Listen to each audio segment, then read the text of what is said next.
Evening, Andy. How you doing?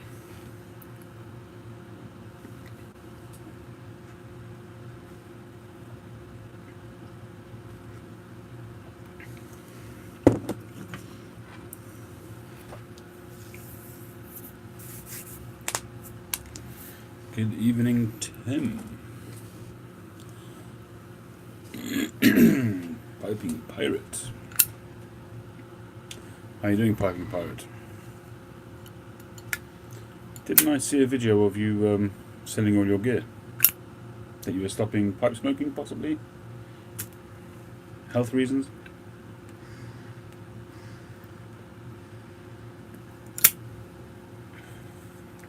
Hey, Joe. Well, you gotta do what you gotta do, Piping.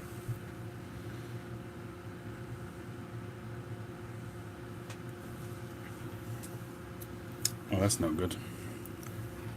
Sorry to hear that, mate. You gotta do what you gotta do. Hey, BB, hi-fi plug.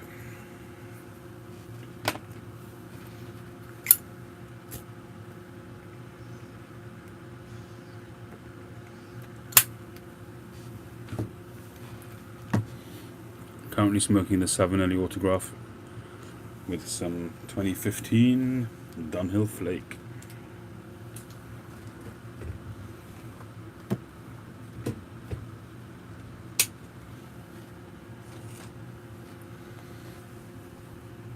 And greetings to Romania, BB.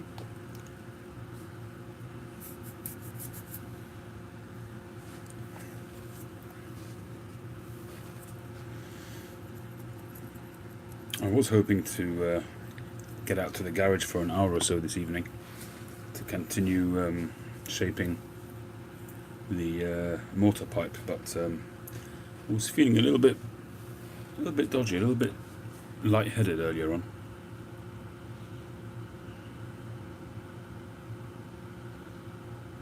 Wow.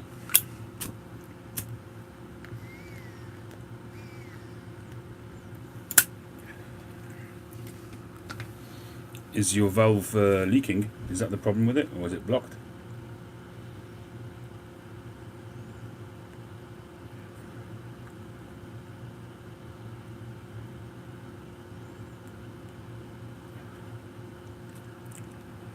Yeah, well, hi John.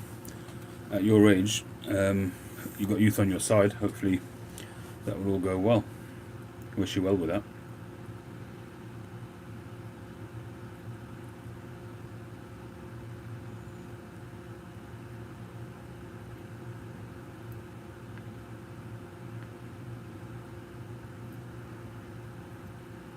Seventh. Well, 7 is a lucky number, so I hope that goes well for you.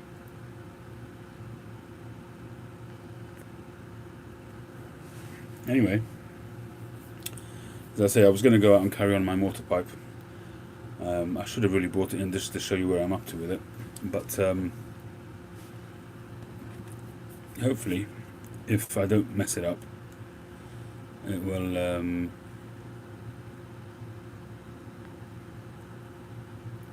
look reasonable.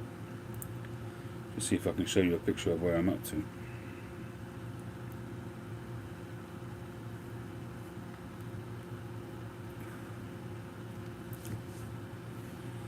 Good evening, Mike. Good evening, Art. Thank you very much, Art.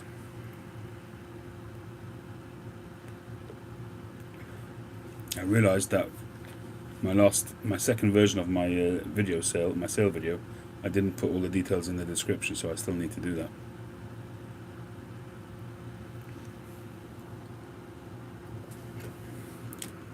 This is where I'm up to with the shaping of the mortar pipe. It's a very crude shape at the moment, but at the moment it looks like a clog. But mortar is actually... I did, Art, thank you very much. I did send you an email back. You were lucky because I hadn't looked at my phone all day today, and your payment obviously had come through, and in the meantime I got another request from somebody else, but you'd sent the payment, so it's yours. For the same pipe, that is. So that's where I'm up to. As I say, it looks a bit like a shoe or a boot. but it looks quite crude as you're sanding it. But hopefully it will take shape. I did look around for inspiration online, and hopefully it will turn out well. And I think I'm going to try and use the Eldritch Pipes sample stem that he sent me to make the stem for that. So I'm going to try once again to make my own stem from scratch.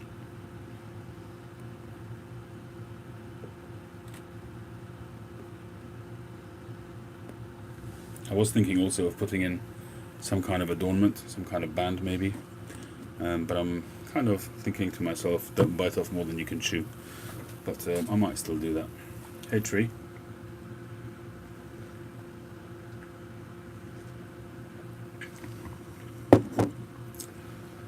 So as I say, I'm smoking some Dunhill Flake at the moment in the Sav. But there's a few tobaccos which I'm thinking of opening tonight for the first time. Well, one of them is not the first time. Ooh, is it your birthday, tree?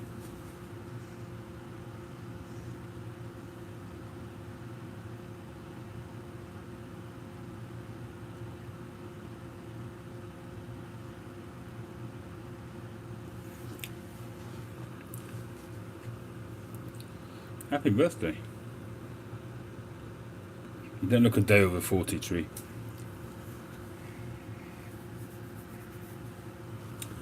So, some of the tobaccos that I've been thinking of trying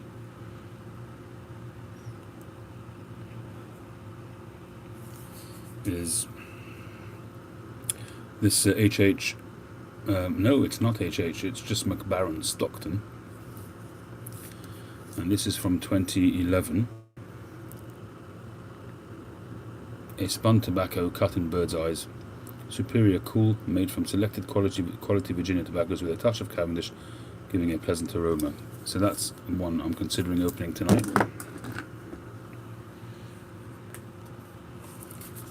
The next one is McClelland's Quantum Tobacco, a splendid aged all Virginia blend, balanced and naturally delicious. And this is from 2013. I didn't realise this was aged. So I'm thinking of trying that. And the one that I have smoked before is Vulcan Blue. I was watching Amy Mack, or what's she called now? That pipe woman or pipe girl, something like that.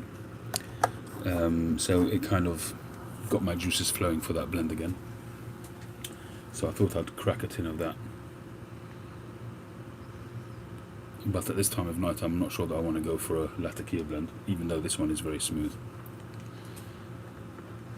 And finally, is this Rattray's Dark Fragrant. Never had it, never have, never had. So, Mike has already said that Quantum is great. Anything else, people?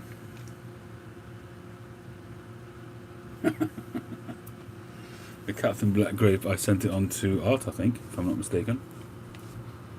I sent it to somebody.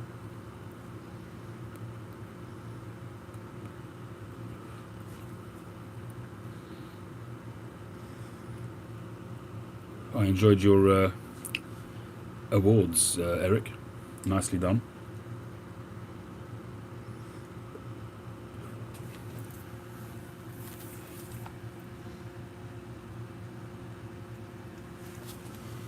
What actually is it? I have looked it up in the past, but I don't remember. I think it's also Virginia Cavendish, possibly, but I need to have a look. Hi, Sam.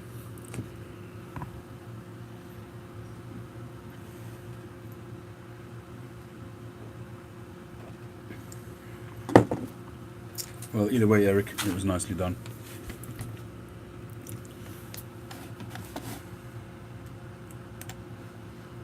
Have you tried it, Art?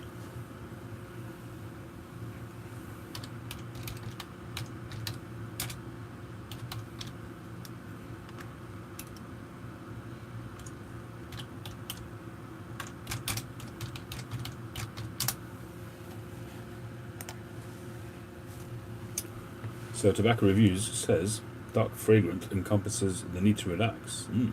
Rich in flavour, smooth in body. Heard that before. A high proportion of black Cavendish is seasoned with a pinch of Perique to enhance this sublime mixture. It's Cavendish and Perique. That's it. I don't know which kind of Cavendish it is, if it's Virginia. It is Virginia. Jimmix. He says the Virginia is processed into black Cavendish and is the star component. Fermented stewed fruit and dried dark fruit sweetness. He gives us a 3 out of 4.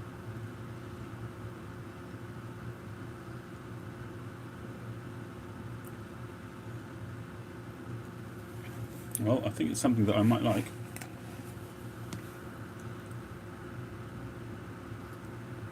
Have you had that, Sam? Have you tried Dark Fragrant? The reason why I took out the Stockton is because I was reading one of the issues of Pipes and Tobacco, and one of the regular writers was talking about it, so I thought I'd give it a try. I remember that I had 1 tin of it.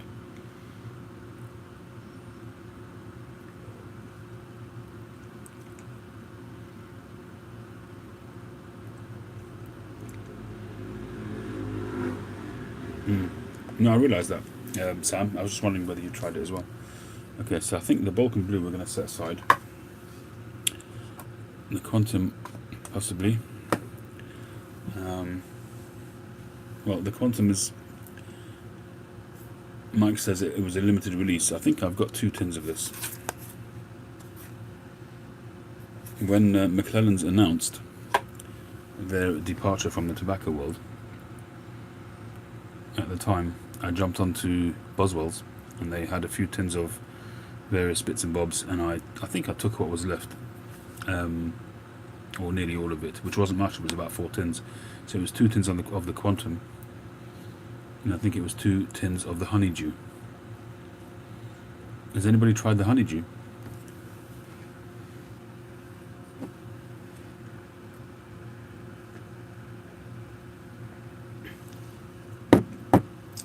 The Black X, that's some pokey stuff. Well, if it was under 600 tin run, then it is pretty limited, as you say.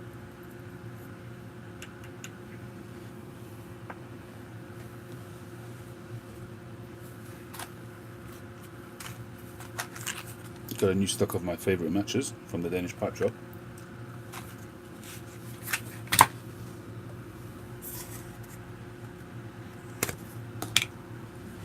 It says a conclave of Richmond Pipe Smokers selection. RPSS, if anything. Kansas City, Missouri, selected by Core. Conclave of Richmond Pipe Smokers. A McClelland Club selection. So probably not the one you're thinking of.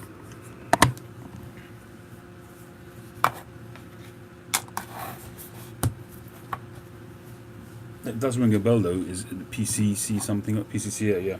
I might have. I do. That does ring a bell. So I might have a different kind of tin in my cellar somewhere with PCCA on it. That does ring a bell.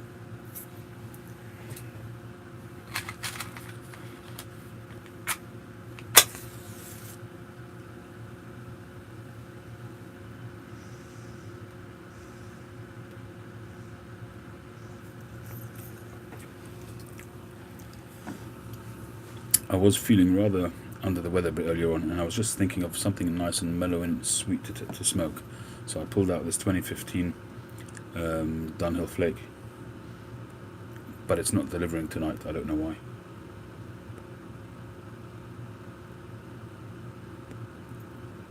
I smoked this a few days ago, and I had a sublime smoke with it. Really did. I had a few bowls of it this week and enjoyed it thoroughly. But it's just not working tonight. I'll have to look back at some of my posts to see which pipe I smoked it in. It's funny how it makes a difference of the pipe. I selected this pipe for that very reason, because it always delivers usually.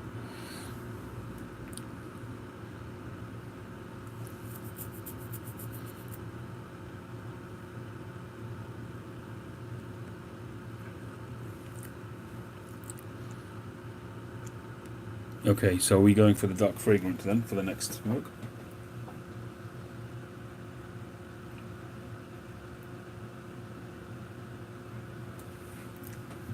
Hector. The IQ level just got raised, everybody.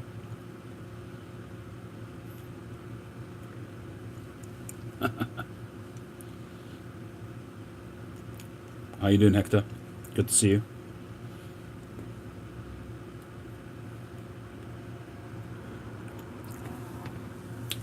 So before I get on to the next pipe, I wanted to share with you a little story.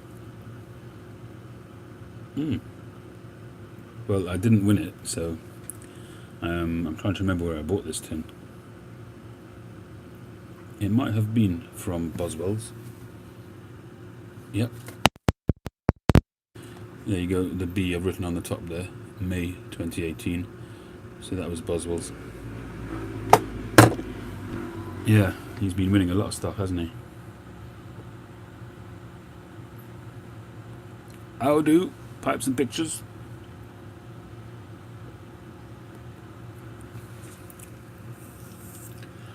So I wanted to just share with you something really interesting which I heard today from my mother. It's a touching story of good karma, I guess. My grandparents, which I have spoken about in the past, they were war children, and they came to the UK during the war. My grandmother was about 15 during the war in Austria. I'm not sure how old she was when she got married, but she was up working in Cardiff, in Wales, supporting her family, sending money down.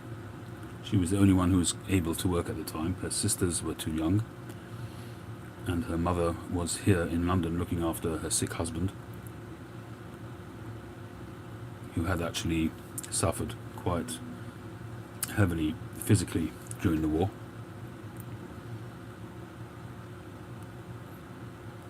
Which is a different story. I think I've told part of it in the past, where my grandmother went to the head of the Gestapo at the time and demanded the return of her father, which she got for one day, and they squirreled him away in that day, and the next day they came back to get him, and he'd gone, thank God. That story is on my channel somewhere. I'll perhaps do that another time. Well, anyway, so she was the only one who was, she was quite unbelievable, my grandmother. I mean, I would say that anyway, but she was really quite she was a saint, really was. Hey Josh, enjoyed your video earlier.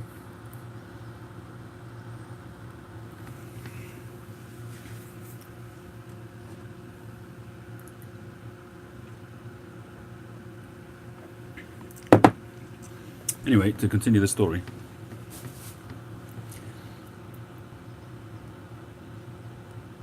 They came and moved to London. She married my grandfather, who was also a war child. And in those days, and in many families, in still, and especially in Europe, you still have multi-generational abodes. You still have people living with several generations in the house. And I talked just the other day in one of my London callings about my Italian neighbour here, who for a long time had 3 generations living here. And so they moved into London, into an area called Hackney, which was close to a Jewish area, but it wasn't really, it was a little bit out of the area. I mean, I guess they bought a property that they could afford at the time. I think they rented it, actually.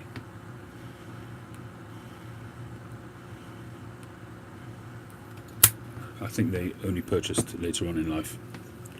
But anyhow, they lived in this big Victorian house. And all their lives, they always had people staying in their house. They were always taking in people less fortunate than themselves. It was, if you watch some of the English period dramas where you have, was it called Upstairs, Downstairs? There were no servants or maidservants or anything like that, but that's how the house was. They had different levels in the house, and they had multiple families living in the house. And their house was pretty much given over to other people. Anyhow, a little while later, they moved to a different house in Hackney. That's the house that I remember as a child. And that house also was always a hive of activity. Always people less fortunate, some people who are deranged, would always find their way to my grandmother's house. My grandmother, as I say, was I view her, and still do now. She passed away about 10, 12, 13 years ago. And I remember one time there was a particular gentleman who was deranged, sadly. He had some serious issues. And he wasn't just suffering mental illness, he was deranged. It's something which maybe 30, 40 years ago, they were either hidden away in a mental institution, or if they somehow slipped through the net, they were in society, but completely deranged because they had no, the medication wasn't as advanced as it is now, and because they weren't being cared for appropriately.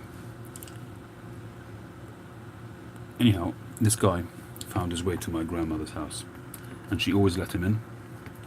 And what surprised me as well, when I look back, is that my grandfather always went out to work from the morning till evening, and my grandmother often was at home on her own in a big house. And a very traditional sort of homemaker, so always, in the kitchen, cooking meals, tidying the house, on her knees. I remember still to this day, I can remember very, very clearly her on her knees, and she wasn't physically that fit, but she was on her knees scrubbing. She never had a cleaner as such. She was scrubbing. I remember scrubbing the floors as a regular occurrence, and I'm not saying that's anything special in particular, but it's just a memory that I had. Nowadays, I think for some people it might be special because people have cleaners and that kind of thing. And I guess you'd use a mop, but she didn't. I mean, she had access to a mop, but I think she felt it was never as good. And she would always get on the floor with the rag and do it herself. Anyway, that's by the by. So this fellow would come into the house. And, I think sometimes people see each other on a different level, on a different plane. And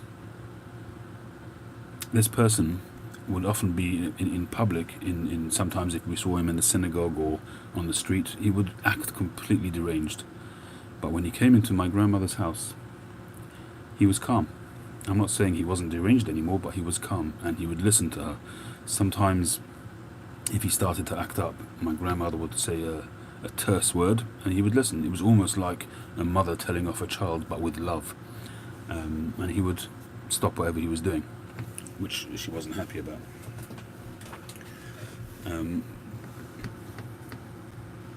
That was just to give you an indication of the kind of person she was.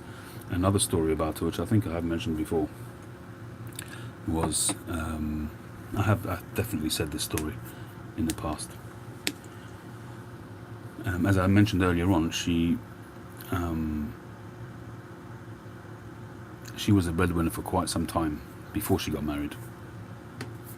And so they had this big house, this Victorian house, and she worked up in, I'm not sure why they ended up in Cardiff, or why she ended up in Cardiff, but she was working in Cardiff. And she was only about 15 at the time, or 16 at the time. She worked in a handbag factory.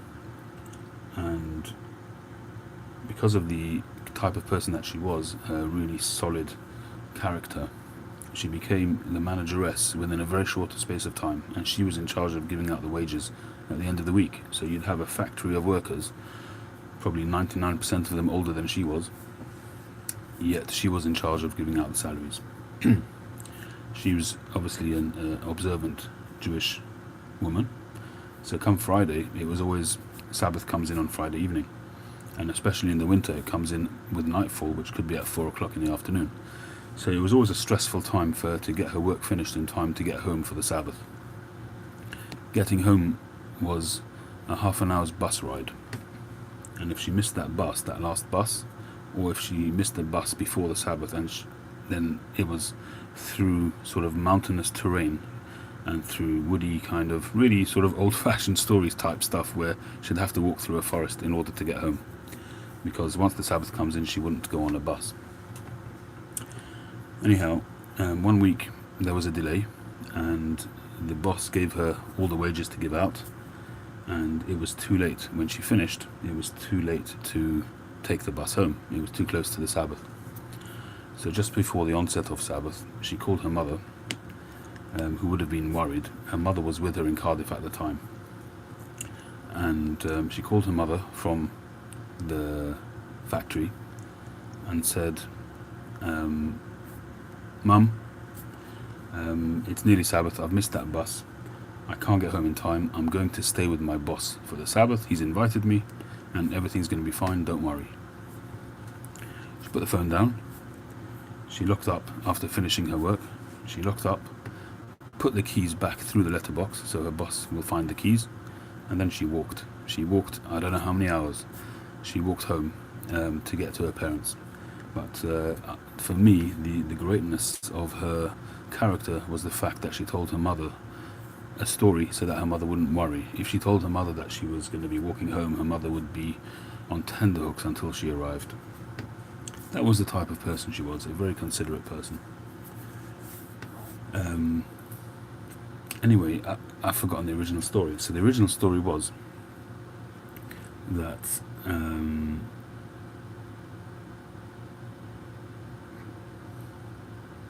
one day, my mother had gone off on vacation for a few weeks.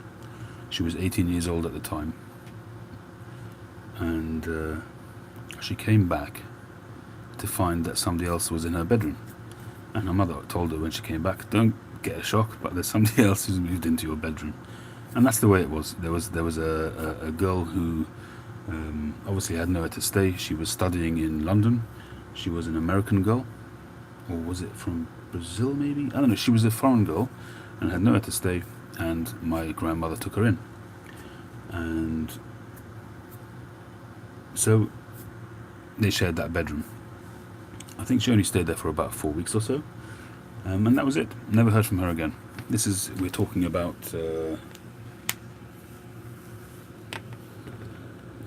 probably about 50 to 55 years ago, maybe more. Jump to 2019. My mother's sister just went to America, and she went to America for a grandchild's wedding, and it so happened that somebody else that she knew was getting married. One of their children was getting married in a different part of America, so she decided she'd surprise them and should go and join them for the wedding, to wish them congratulations and just to take part. So she went to this wedding, and she sees somebody there, and the face is familiar. And she goes up to this woman and says, "Are you Mrs. Is your name so-and-so?" And she said, just for argument's sake, we'll say the name Cohen, because that's a very Jewish name. So she said, "Is your name Cohen?" So she said, "Yes, it is. Well, it was. I'm now married and I've got a different name, but yes, my name was Cohen." And she said, "Do you remember," this was my mother's sister, not my mother, "do you remember that you stayed in my mother's home and you slept in my sister's bedroom?" She said, I don't believe it. This was completely out of the blue. She got the shock of her life, and she said, hold on, I need to introduce you to somebody else. And it turns out this was actually a sister of the girl who slept in my mother's room, but they had both, at some stage, stayed with my grandmother. She says, I need to introduce you to somebody else. She takes her over to a younger woman in the hall, in the wedding hall, and she says, you see this girl? Her mother was the person who stayed with your sister in her bedroom. She wasn't a very well person. I think she had a heart condition or something like that. But she was intent on getting married. She got married and she had a child. And during the second child that she had, a short while later, she passed away. So the woman that slept in the same room as my mother passed away in childbirth, having her second child. And they lost the child as well. It was during the pregnancy, I think. It wasn't in childbirth, I think it was during the pregnancy. But this woman here is the first child of that woman. And the younger woman almost fainted. She couldn't believe it. And she latched onto my mother's sister, to my aunt, and she wouldn't let go of her the whole evening. And she said, I'd never met anybody who knew my mother. My mother passed away when I was a baby. She passed away while she was pregnant with my, would have been my sibling. But I was only a kid. I was only maybe 2 or 3 years old, and I never knew my mother. And she wouldn't. I'm breaking up here. I'm getting so emotional. And she wouldn't let go of my aunt the whole evening, and she just wanted to hear whatever my aunt could tell her about her mother. And that's my story. Karma. It's just a phenomenal. Sometimes when you hear these stories where they come full circle, half a century it took to come full circle to some extent. When you say full circle, but to some extent. It's just a phenomenal thing. Makes the hair stand up on your back, on your neck, doesn't it? Right, I think this pipe is done.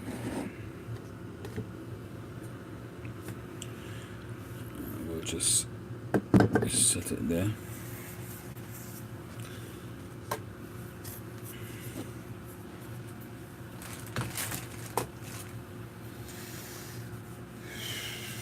Titanic Swim Team, how are you doing?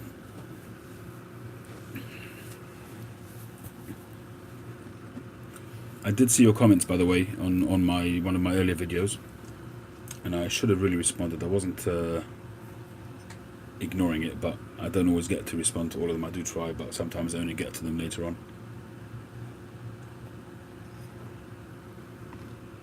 Hi Jimmy, how are you doing? I hope you're doing well.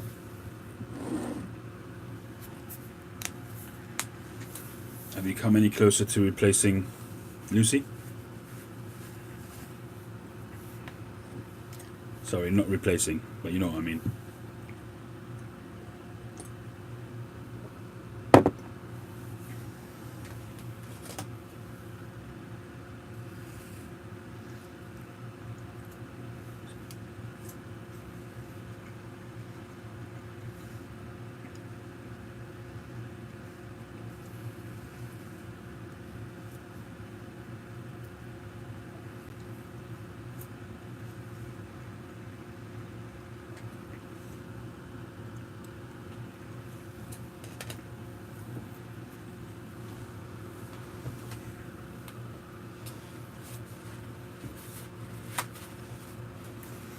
Well, please God, you'll find one soon, and I'm sure you will be loved as much, if not more. So good luck with that.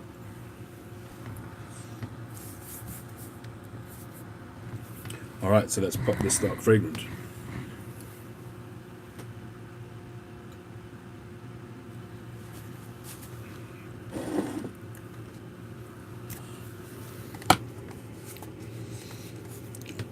always got reservations about popping such a big. It's 100 grams, but I guess if I don't like it, I can share it. Okay, get ready for the pop. So when was this? May 18. I don't know how to age this. Anybody know using that number there?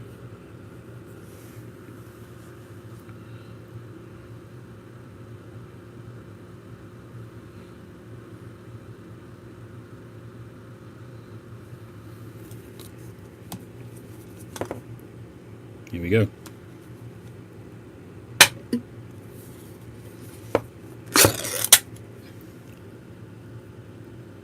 Zeikersund, indeed. That really is dark, as the name suggests. Aroma is malty.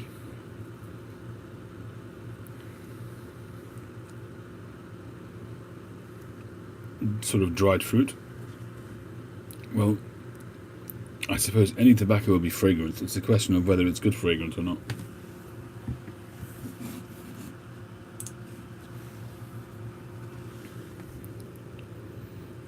Okay, Rapture.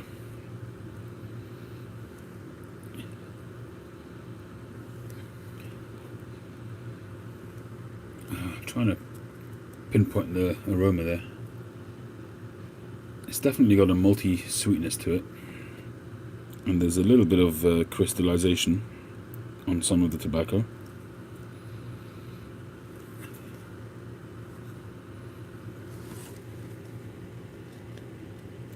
Yes, Sam, it's both dark and fragrant.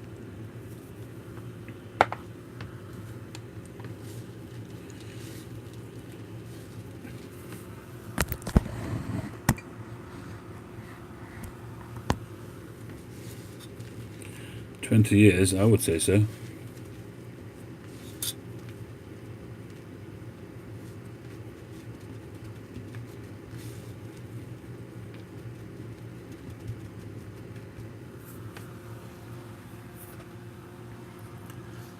Jimmy, that's an offer you shouldn't refuse from Art.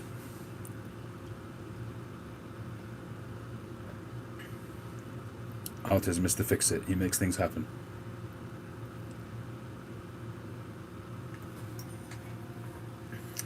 Eric can attest to that. The blue collar pipe smoker. If you watch his recent awards video, you'll see that.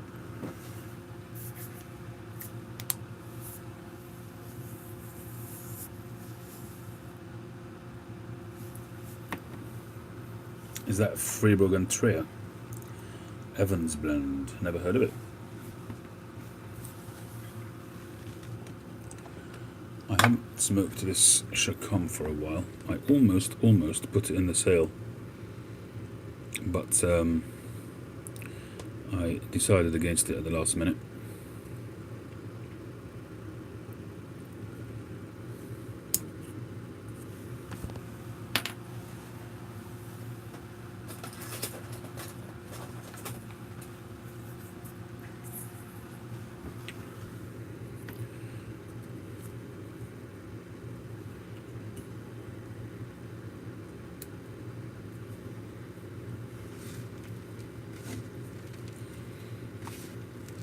Moisture's pretty good.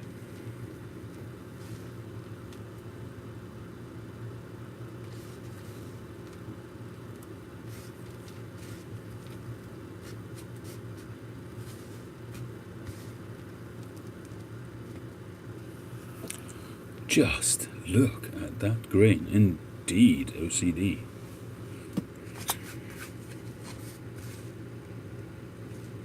I'll let it dry just a tad more.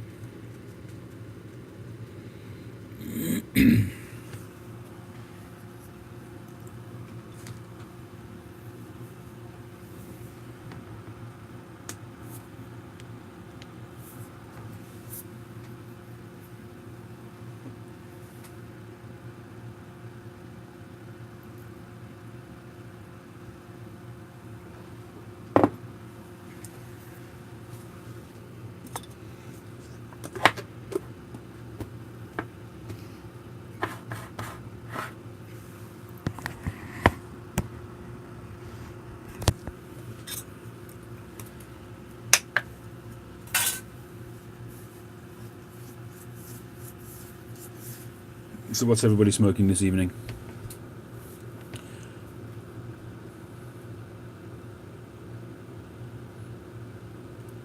Tim, I see you posted a video of waxing your meerschaum pipe. I haven't watched it yet, but will do. GLP's Cairo. I've been doing a fair bit of reading of Pipe and Tobacco magazine. This what's his name? Is it Serad? He put in quite often articles about his general tobacco journey, and it's a good way to just sort of search through and get an idea of what people have done in terms of their own searches and journeys. McClellan 2015, isn't that one of the challenge tobaccos, Mike? All Dark Throne. I've never tried that, actually. People have said to me that I should try it, but I haven't tried it as yet. Carter Hall, Joe Krantz. I've never tried Old Joe Krantz either. That's a burley, isn't it? Quite a nicotine heavy burley, if I remember correctly.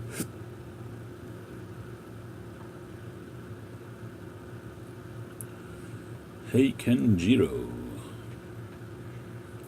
Well, I noticed that, Sam, that you went for the double X, so you're a heavy hitter when it comes to nicotine. Snuff only.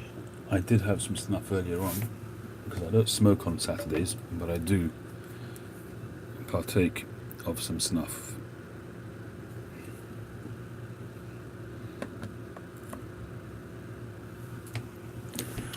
No, Hector, I did not enjoy Haunted Bookshop. I found it too savoury, I think is the word. Good old Velvet.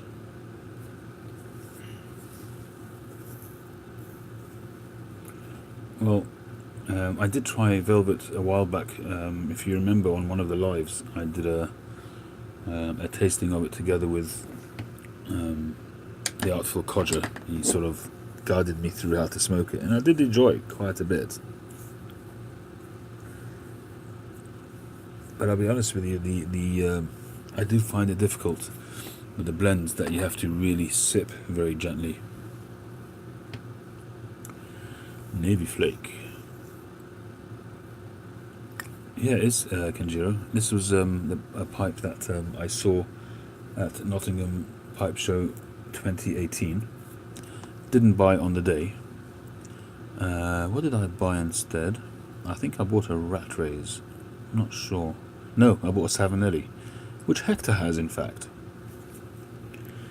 It was was it a 214 or a 118 or something like that, Hector? 218?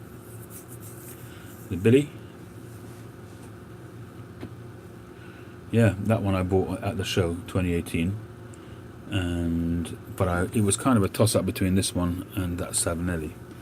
I bought the Savinelli, and the next day I called Sam up and I said, "Sam, have you still got that Chacom?" He said, "Yes." "Okay, I'm having it," and I haven't regretted it.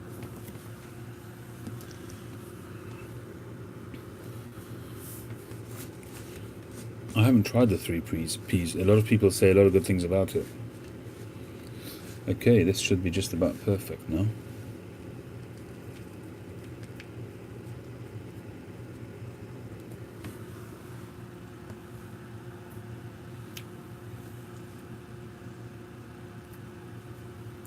I was going to say the dry draw, but all I'm getting is old tobacco flavour coming through the pipe.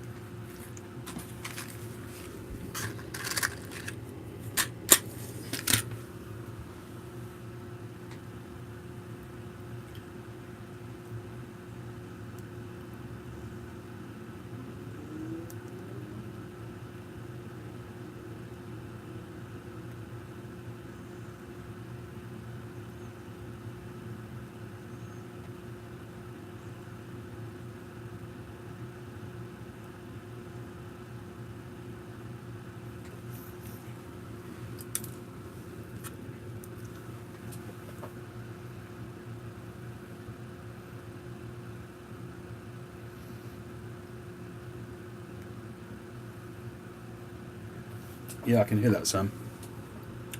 Depends which Virginias you're smoking, but if it's the classic kind of Virginias, it can be a little bit light sometimes.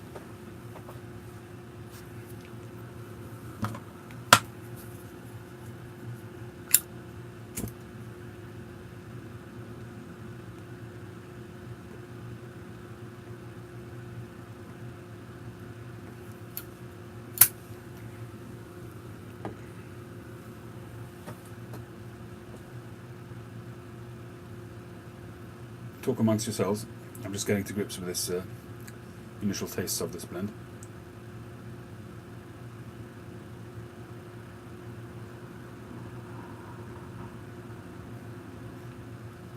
Which has been your favourite, Sam?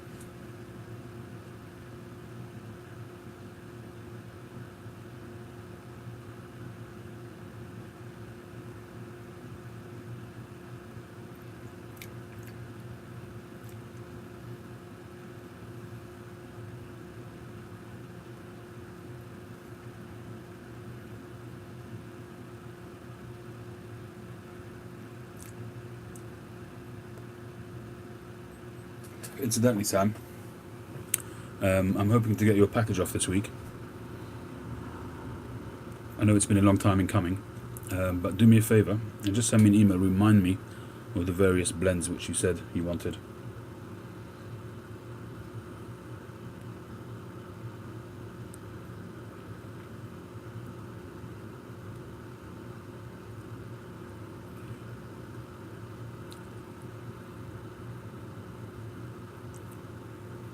Oh yeah, the Vapor is really good. I finished my tin, I haven't opened another tin yet.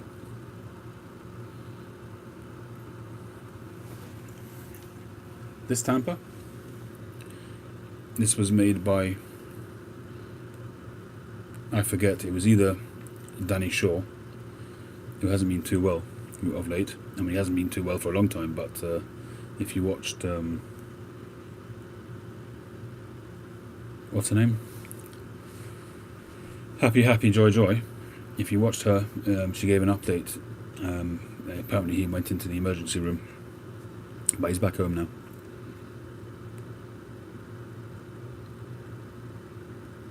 So I think it was either Danny Shaw who made this, or La Don Mott Bryblade. Sudano, yeah, sorry.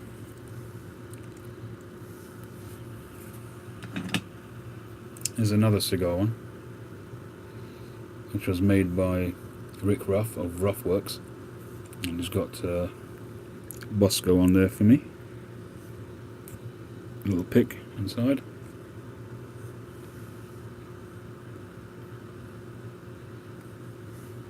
I think Rick Ruff of Ruff Works is probably one of the best Tampa makers that I've been in touch with. I've shown you the one that he made for me to match my Savinelli 606. Beautiful Tampa.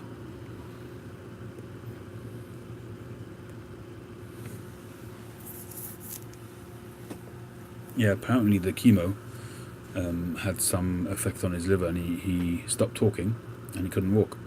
But apparently they managed to sort him out and he's back with his sister.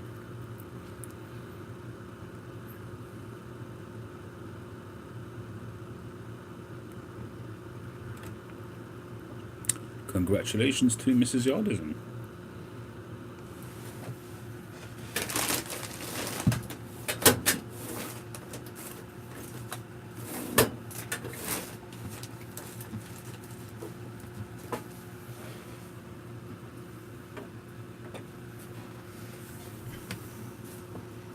Titanic. Here's my Savinelli 606, and Rick Ruff made me a Tampa. This is going back a good couple of years now, but I just haven't used it because it's so beautiful. And that's the Tampa he made to match it. Beautiful work.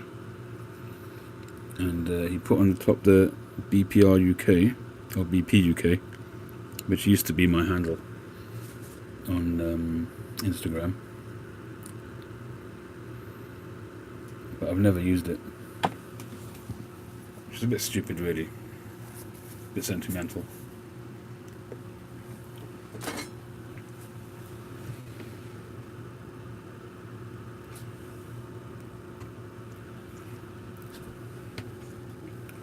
I've been struggling with the post recently. There's several packages which I'm supposed to have gotten which haven't arrived. I'm starting to suspect that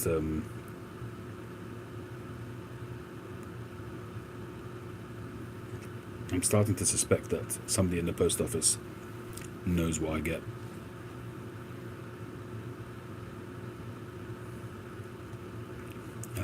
I must be on a list because Maui apparently has sent me a box which hasn't arrived.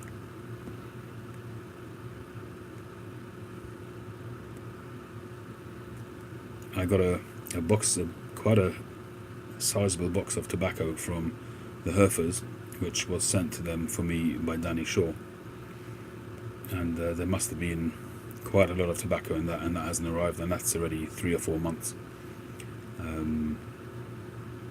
I don't know what it is, but I've now told people that if they're going to send me stuff, I got a message from somebody the other day wanted to send me a package, and I said to people, send it if you want to, but number one, I have plenty of tobacco, and number two, I think a lot of people just want to see their stuff, and they want to just be kind.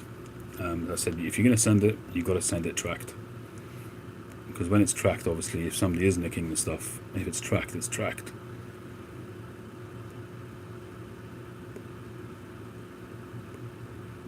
I don't know if they x-ray the parcels, but if they x-ray it and they deem it to be illegal, then you would get a letter. I have had that in the past as well, where they send you a letter where they destroy the contents. They may destroy it by smoking it, who knows. But I've only had that once.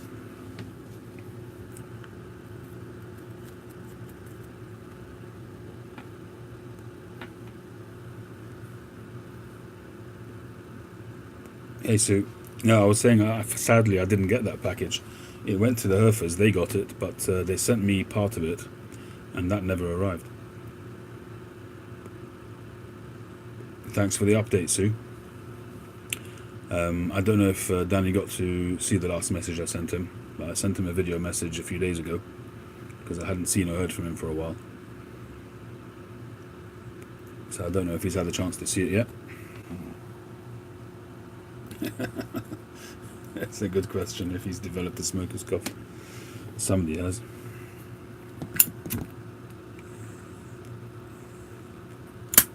In the UK you can mail it, that's not a problem. But to receive it without declaring it and paying the appropriate customs, and even with paying customs, there is a limit as well. I'm not sure what that limit is. Maybe a couple of 100 grams, I'm not sure.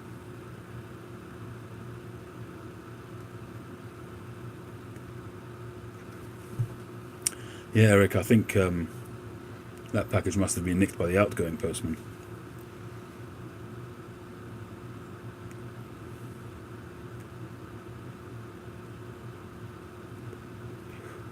I've actually got, I did a series of giveaways on my London Callings a while back. Must be a good 4 to 8 weeks ago by now. And I just haven't got around to other priorities, so I really want to try and get them out this week. So there's Eric with a K, he's got a package waiting. Sam's got a package waiting, and a couple of other guys. But they will arrive. They will arrive, and hopefully they'll be worth the wait. Yeah, that toothpick came out really, really well, so I ended up using it myself. I've made a couple of tampers since. You've probably seen them. So I made this one and this one.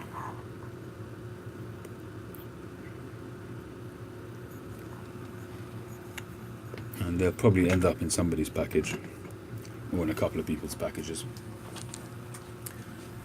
Not sure who yet.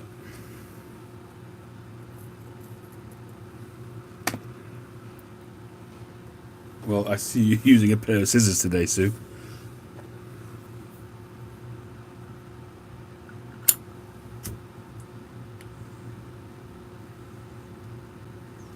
Oh, it's Eric with a C as well. Sorry, I meant you, Eric. Ram Kisun. You're the Eric that I meant. I've got a package. sitting here with your name on it. But I'm going to really try hard to get it out within the next week or so. Actually, this coming week might be difficult. I've got a couple of weddings that I'm doing this week, so it will be a busy week.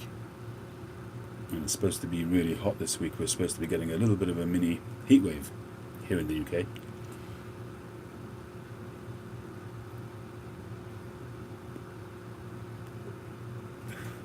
It doesn't compare to the heat waves in the US or other places, but we're supposed to be getting around 85, somewhere between 85 and 90 over the next few days. It always happens this way. We get our summer about a month or two before the official summer holidays.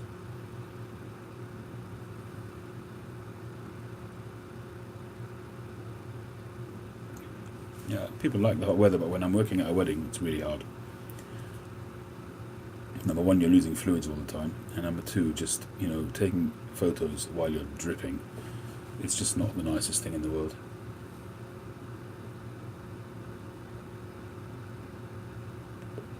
Although most of the venues are air conditioned, so that helps. But there's a fair bit of photography that happens outdoors as well, so we'll see. Hopefully it'll be alright.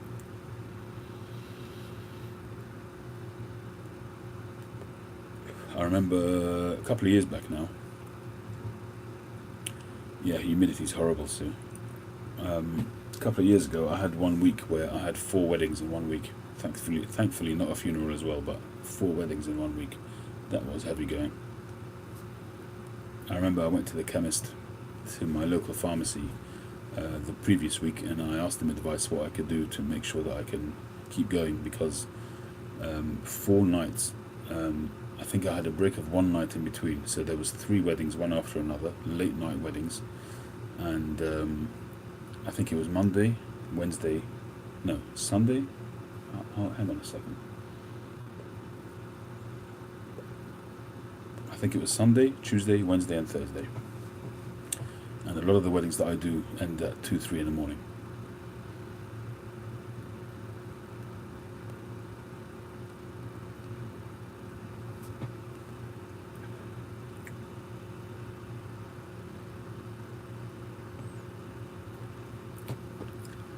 This tobacco is not bad. It's not bad at all. Be interesting to see what happens when it's had a bit of airtime. It reminds me a bit of Dark Twist, McBaron's Dark Twist. But it's pretty impressive what they get out of just 2 tobaccos.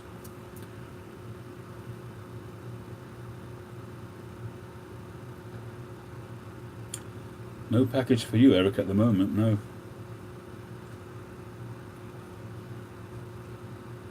That probably won't happen until I get my impersonation from you. Touché, old boy.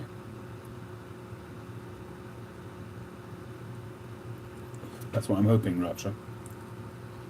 It's got the makings for sweetness to be enhanced.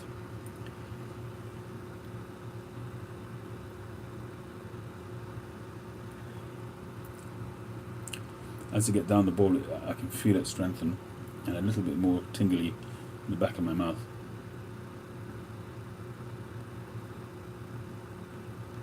But there is a little bit of a harsh edge to it, which I think will smooth out over time. I'm not sure, but I might even be getting a bit of a nicotine hit from it as well.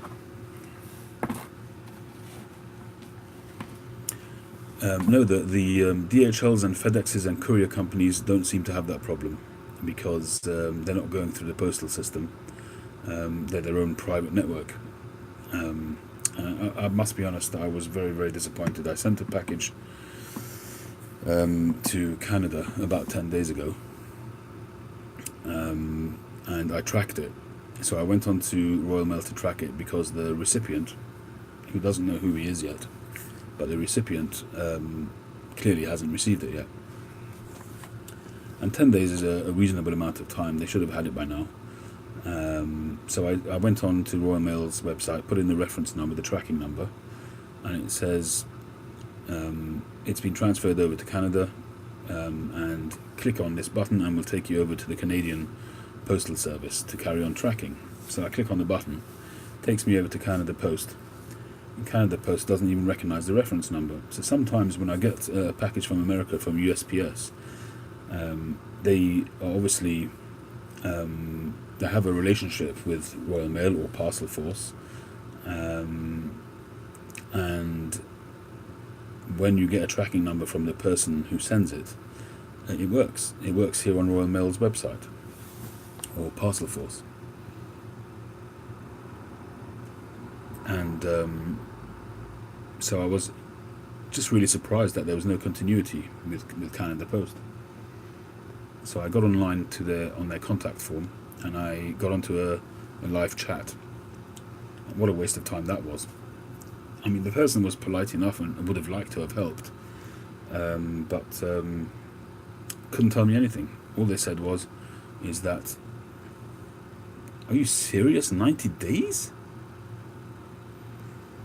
Oh well. Anyhow, so I get onto this chat, and I don't know if it was a man or woman, it's irrelevant really, and the person said simply that there is no tracking for international post. You have to take it up with Royal Mail. So I said, what's the point of me paying extra to track it if I can't track it? And all the response was, it was obviously a fairly generic response that they've been programmed. You have to take it up with your postal service where you sent it from. So I figured that it's only 10 days. I'll give it a bit longer before I take it up with Royal Mail. Although having said that, the sooner I do it, the sooner I'll get some kind of answer.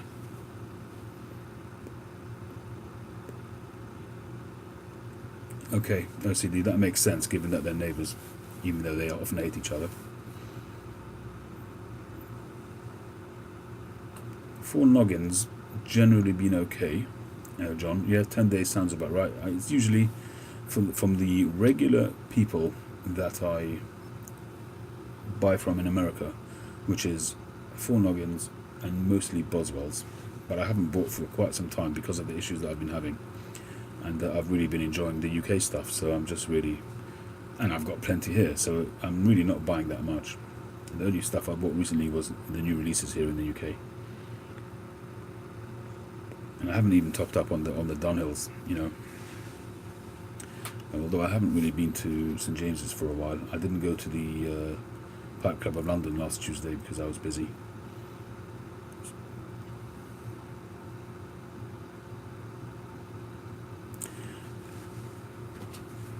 Yeah, alright Eric, we'll see how it goes.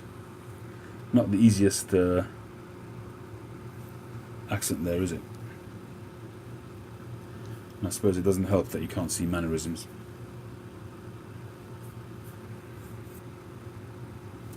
Oh, for the sketch. Okay, I look forward.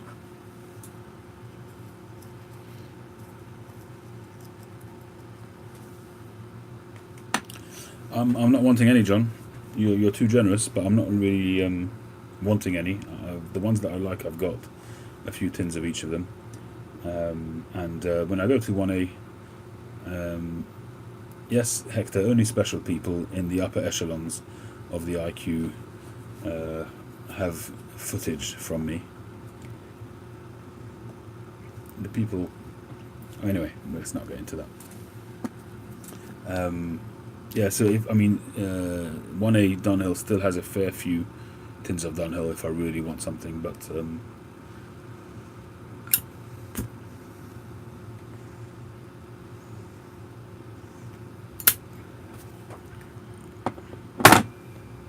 right. Ooh, just got some tobacco juice out of my pipe.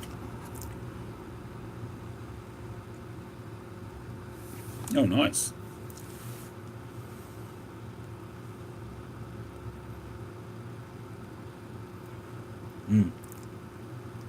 Okay, Sam.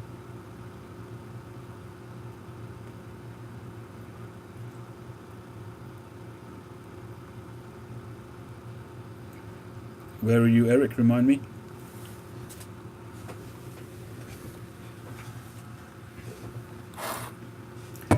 But there are some blends which I would still get if I've got access to them. One of them is that Josh just mentioned, which is 40th anniversary. I think that's a tin that if you can get hold of, you should get hold of it. If you like Virginias, if you like McClellans, it's just a tin. Grab it if you can get it. I would say it's worth paying a little bit more as well.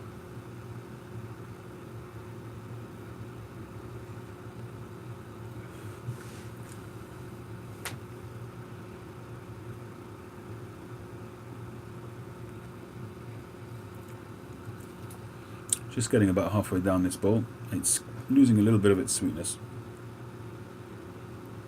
Oh, I sent you 40th, Josh? I don't remember. Well, Fort Noggins, there was a time when it was terrible. When I'm not sure if it was when the current guy took over from Jeff, or the current guy's name is Jeff, I forget. But I had there was a time when my emails were never responded to. The communication was terrible, and then suddenly it changed. And I know there was a whole furore when he made a comment about American politics. I don't remember what it was about anymore, but I think he got a lot of bad press, and pretty soon after that he sold up.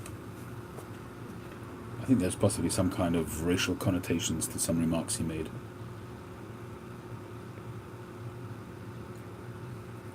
Well, it must have been really close to the extension, Josh, because it was released just before they announced.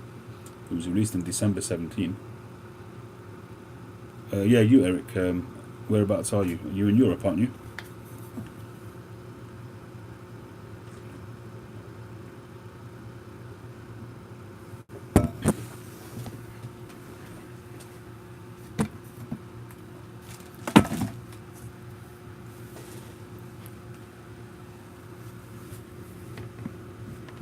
It may have been, Hector, may have been.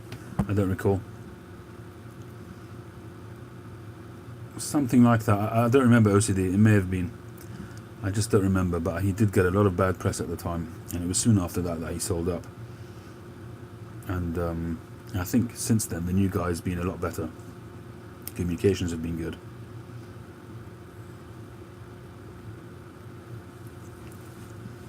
But I tell you what, he's got a fantastic array of tobacco. He's got a great selection, and his prices are pretty good. I mean, compared to tobacco pipes and these kind of people, and tobacco pipes. What's that exaggeration, Eric? What are you referring to?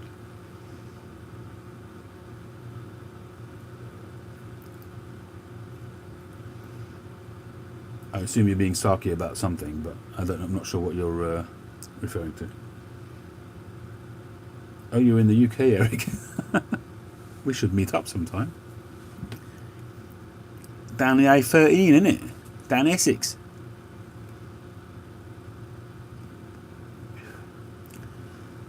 In a previous life, the A13 was my hunting grounds. I used to look after a trading estate around there in Abbey Road.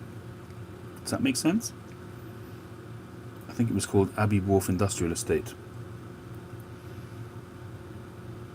And then there used to be one further down the road on Ripple Road, down the A13.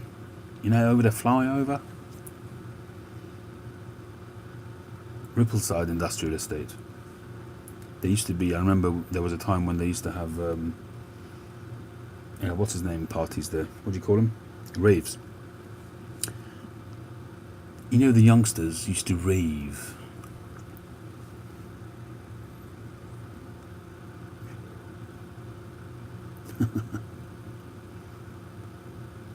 Sorry, did I offend somebody when I said put on the Essex accent? I'm a Cockney. Born, bred and buttered down the Bow Bells, innit?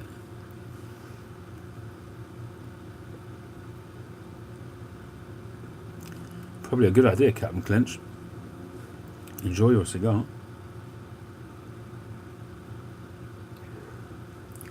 Can't remember if I've tried that one, the Tempest. I I've tried the Prensado.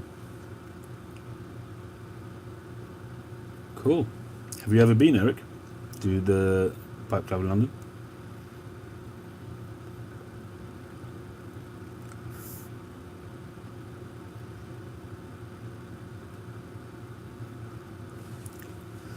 I don't know. I try to do a South African accent, but it doesn't always work.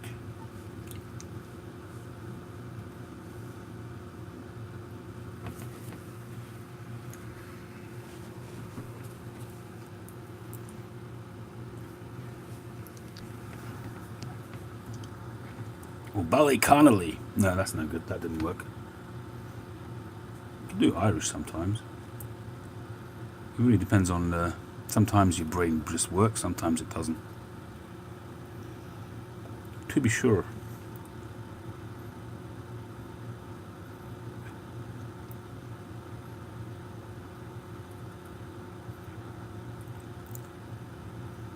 Scottish. Sometimes I can do a bit of Billy Connolly, but it didn't work. I tried before and it came out all wrong.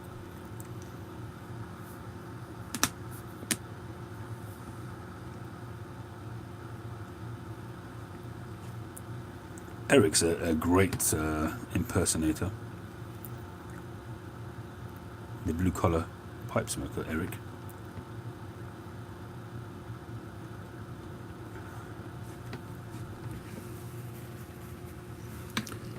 The thing about impersonations is finding those little peccadillos about people's delivery and then exaggerating them.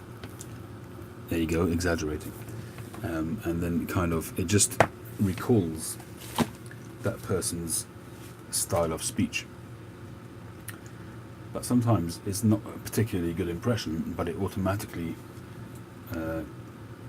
sounds like that person because you're highlighting those sort of bits which stand out, which make it their accent.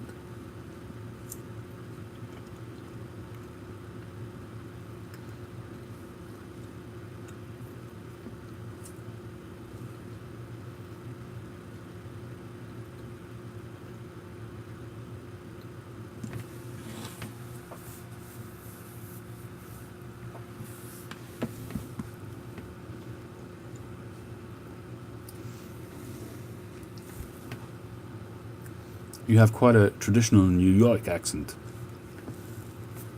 interspersed with it every so often. So if somebody was impersonating you, they'd have to put that in there somewhere.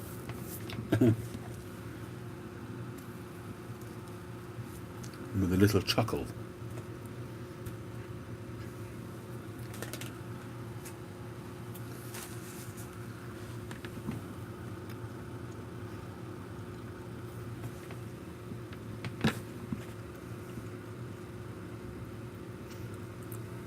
Eating some pear.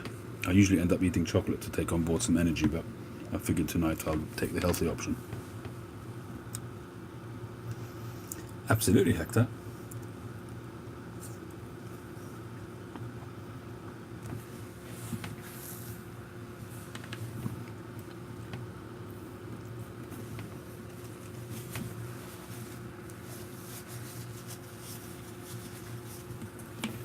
Those little tropes are all inspired from radio. When I was in my teens,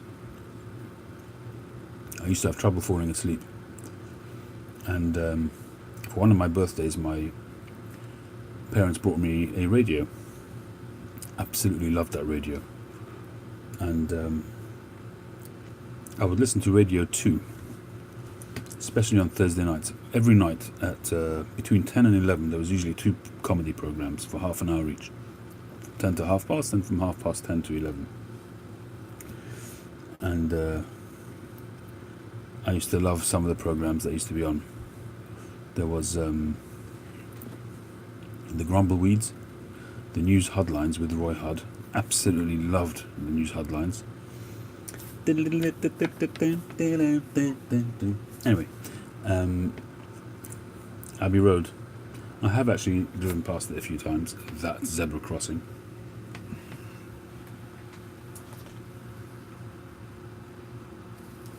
Drive through Abbey Road, You see the all the walls and the street name plates. All of them are all graffitied. Grumbleweeds, yeah.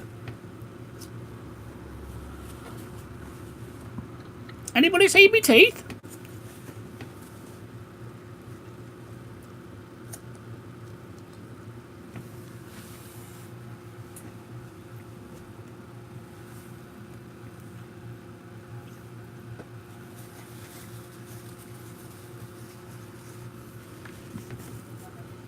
Well, some people thought that I was South African. My accent is really mixed up, to be honest. It's a mixture of Cockney, a bit of Stamford Hill, where I grew up in Hackney, in the Jewish region, and I don't know, a few other bits and pieces mixed in.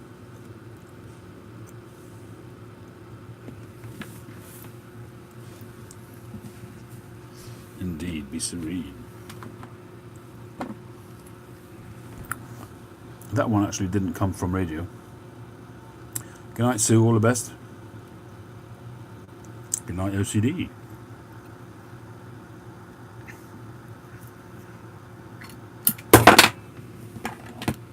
Be Serene didn't come off the radio. That was just for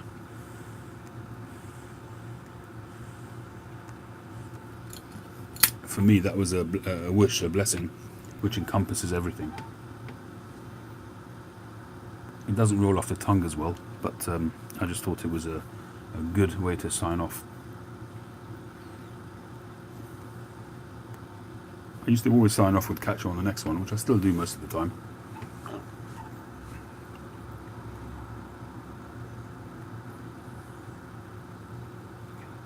But I think serenity encompasses a lot of states of mind, and being serene is a good place to be.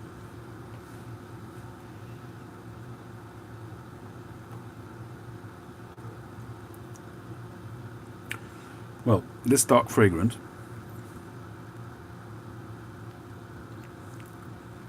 is a nice tobacco. It was certainly nicer in the first half, and that's the case with many tobaccos. It does reminisce, as I say, of Dark Twist, but I think Dark Twist is better. I think it's smoother.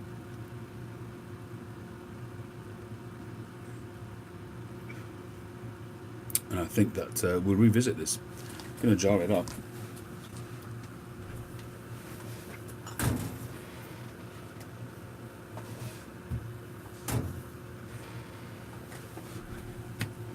In fact, I will do that now.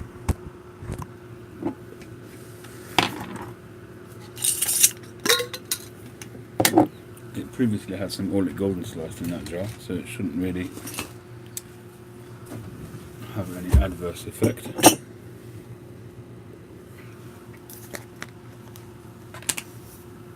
What's that, Jimmy? Does what pair well with tobacco? That does smell good, I have to say.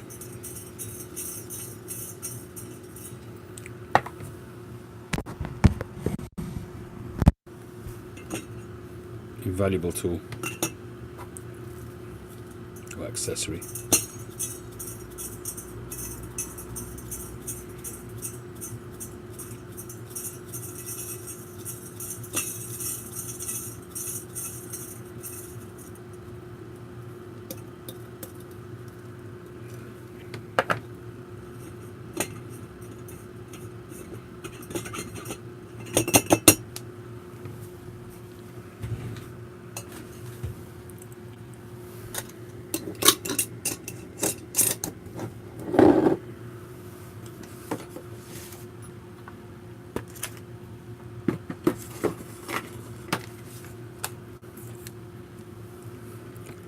A very special pen from Art.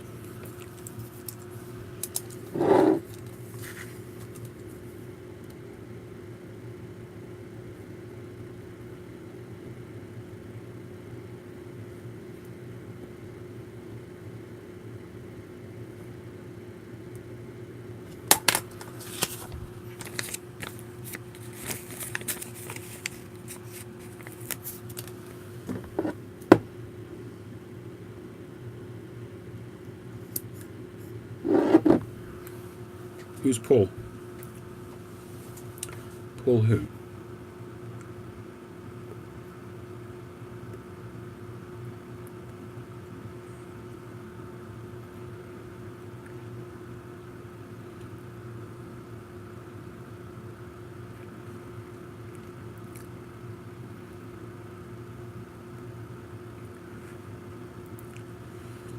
I do believe I have a tin of Marlin flake, but I don't think I've tried it yet.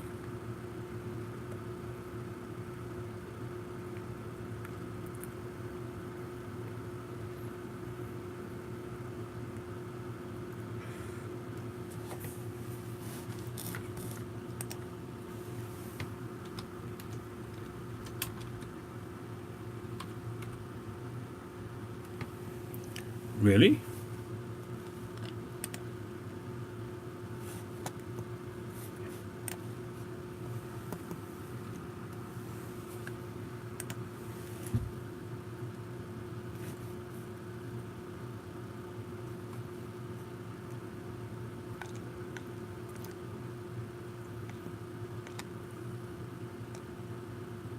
I don't think that's true. Doesn't seem to be. Can't see anything online about it. From the late 60s. Very good. Quite a nice white ash.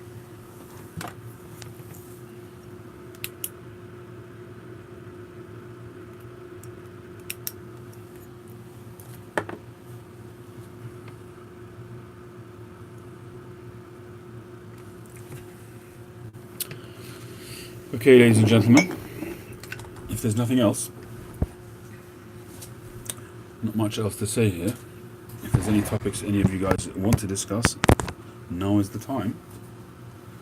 Because I certainly don't want any just dead space while I smoke.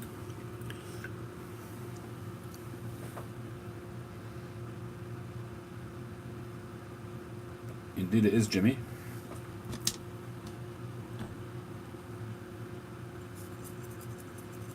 No, this is a Chacon. I wish I made this pipe. At the moment I've got the other half of the block that I used to make this pipe. This is a mortar pipe. Came out quite well. Hector, yeah, you're right, Daniel's not here, so no questions.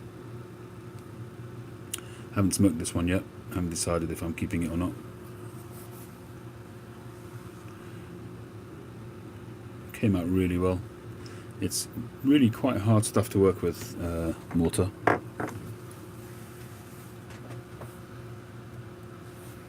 Doesn't have to be tobacco related questions, could be anything. Any topic. I'm happy to talk about any topic on the lives. Does the mortar turn easier than brine? No, definitely not. You got to spend a lot more time sanding. It just takes much longer to sand. And you also have to be careful with your speeds because it does catch on the grains.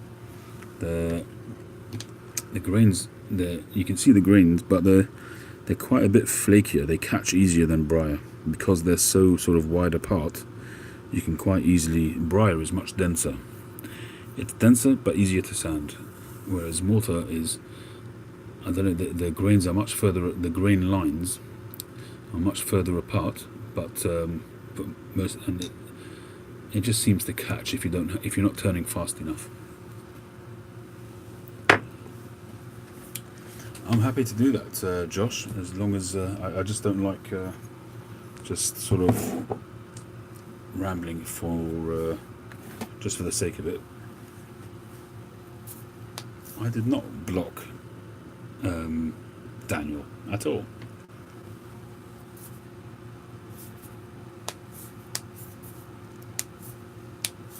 I like Daniel. For one, he keeps things going, and he's very, very much missed tonight. Because I've kind of spent my topics. I didn't really have any topics, but I can tell you a bedtime story. I can tell you the other story about my grandmother if you want, about the Gestapo, if that's of interest.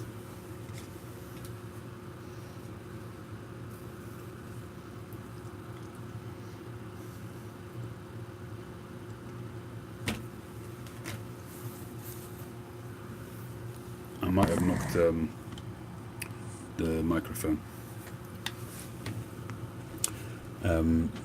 Just incidentally, before I get to that story, another little example of what she was like. My wife, about when my fourth child was born, my daughter, who just gave us our grandson, got married about a year ago. When she was born, my wife had a bit of a torrid time with her back. I think it was because of the labour, because a lot of the labour that she went through at home. And I can still remember to this day the sight of her bent over the kitchen sink and sort of in pain, breathing hard and trying to get through the contractions. And it's always a bit of a balancing act when you're in labour, or when a woman is in labour, about how soon you go into hospital. Because you go in too early, you end up being in hospital for 2 days. And you go in too late, you kind of lastminute.com. Anyway, hi Maui. Your name was mentioned in dispatches earlier on. We were talking about package delays. Anyway, so she was she was at home for the majority of the labour, and when she got into hospital, she had the baby, and then afterwards she had some serious back problems, and it turned out that, don't really know if it was part of the labour or not, but it turned out that she had a prolapsed disc in her back. So at that time we were still a relatively small family, and I could still afford private insurance. Don't have it anymore. We had private insurance, which was unbelievably timed. She ended up having to have a whole series of operations on her back. So the first operation that she had was a microdiscectomy, where they trim off the disc, the cartilage in between, the disc in between the vertebrae. The operation went well because the reason why she had to have the operation was because her legs started to go numb, and that's very dangerous. Bad sign. Anyway, so she had the operation and she got a sensation in her leg back straight away. It was a complete success.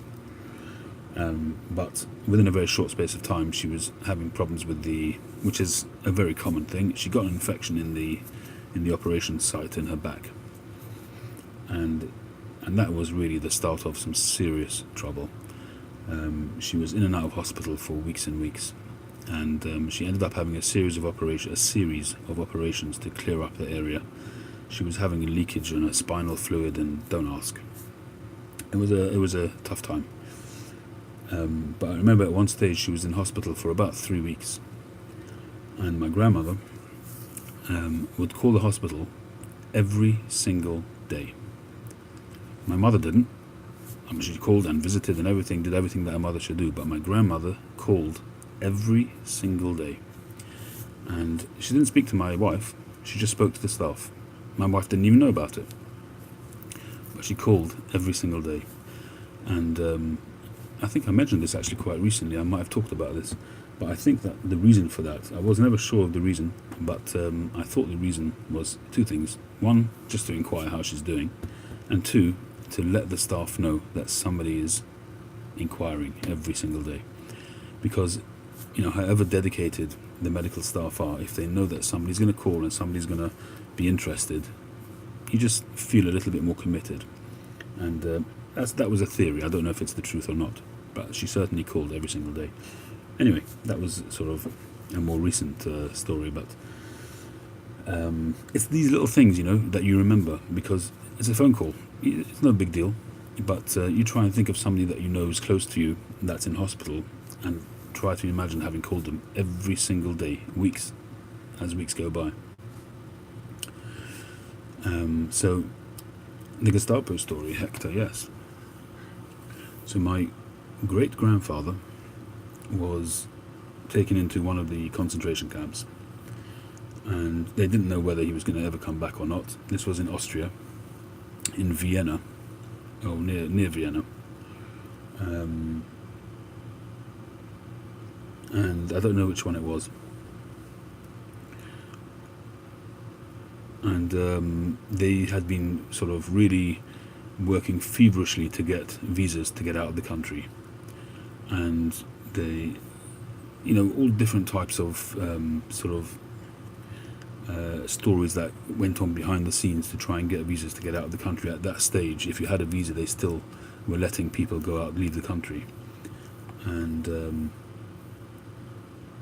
they finally got the visas, but he had been taken away and he was in a concentration camp. At that stage, I guess they weren't exterminating people yet.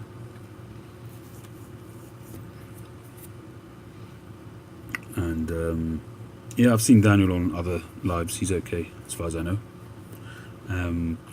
So one day, my grandmother, who would have been, as I say, about 15 at the time, when they got the visas, she went to the Gestapo office and said, "I want to see the head of the Gestapo."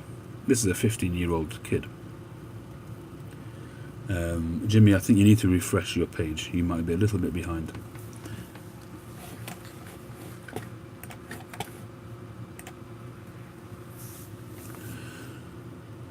So she went to the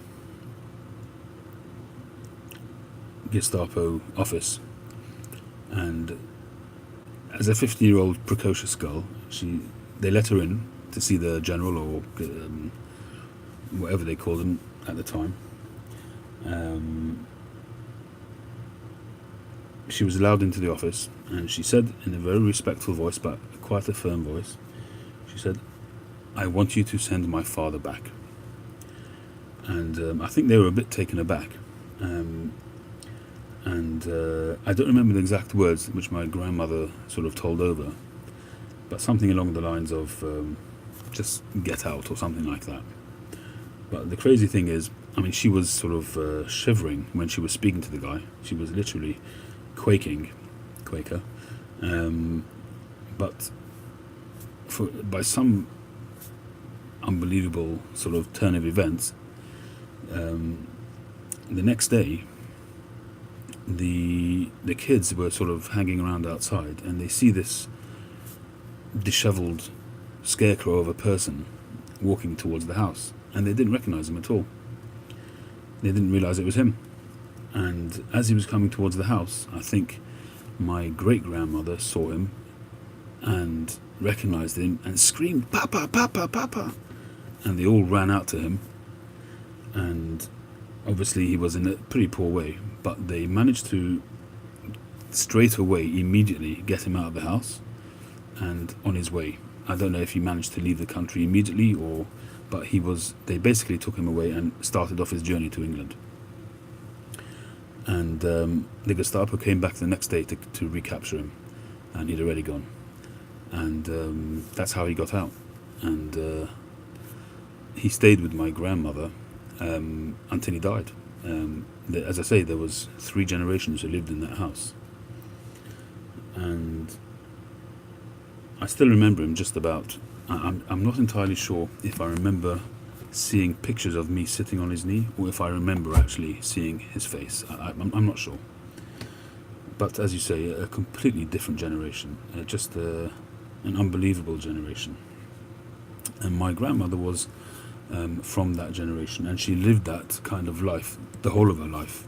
She passed away, as I say, about 12, 13 years ago, so still in this millennia.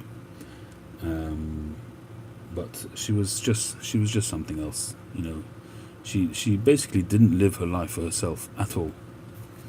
She was just completely given over to anyone and everyone. She had with her, and actually this lady lived longer than my grandmother. She had with her a Jewish lady, who her parents had, I think she came from Poland. She was in Poland. Her name was Leah. She lived in Poland, and as a little girl, her parents gave her over to a nunnery.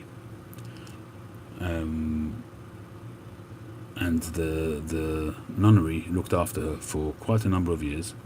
I think she, at that stage, she was a little girl, but she still had the remembrances of her Jewish lifestyle. But obviously, over time, that kind of wanes. but somehow she managed to get over to England. I don't know the story. I'll have to find out. My mother will know the story. But she lived with my grandmother all her life. She came over when she was something like 11 or 12 years old. I don't know who made that connection. I don't know how she came to my grandmother. But as kids, when we grew up, there was a room at the top of the house, and that was Leia's room. That was just her domain. It was like she had her own home, and she had a little sort of boudoir there, and she had a bedroom. I'm trying to remember if she even had a little bathroom there, possibly. But I remember very seldom going into her room, and sort of lots of little knickknacks and powdery stuff, and the room smelt of powder, like a typical sort of traditional ladies' room.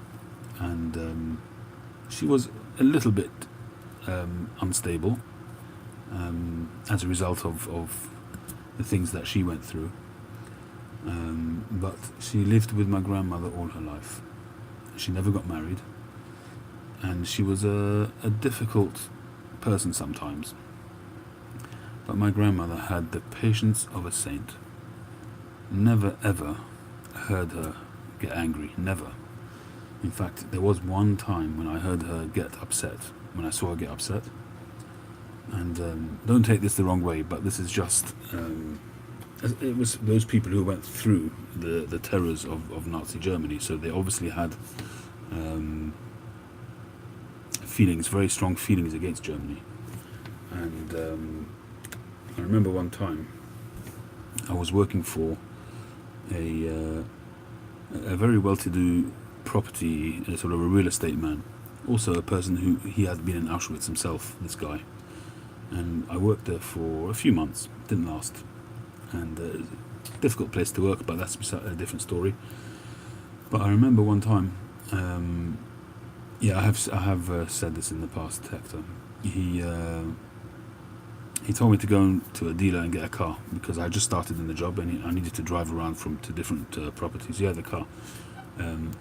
So I was a young guy at the time. I don't think I was even married at the time.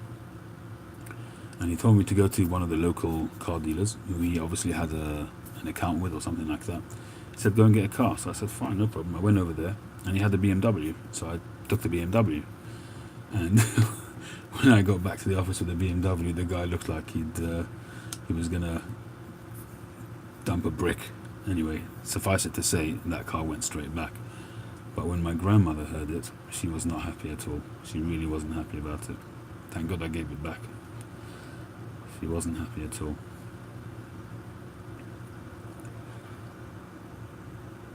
I mean, there was a time, it's not so much anymore, but there was a time when people wouldn't buy anything German. They wouldn't buy anything like anything Bosch or anything, or Mercedes. Although nowadays Mercedes is quite a common car amongst the Jewish community, especially in Israel, because they had some kind of reparations agreement with Germany, so they had them at a discounted rate. They were sort of subsidized.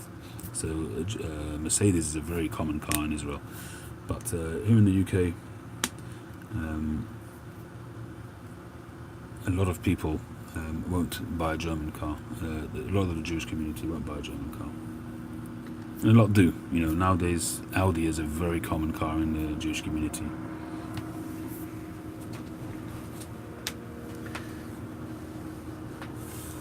I remember once as a kid, I said something along the lines of, it's...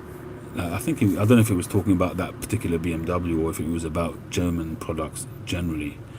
I said something about, that was then, and, why is it the fault of the people now who are producing this stuff? That didn't go down well at all.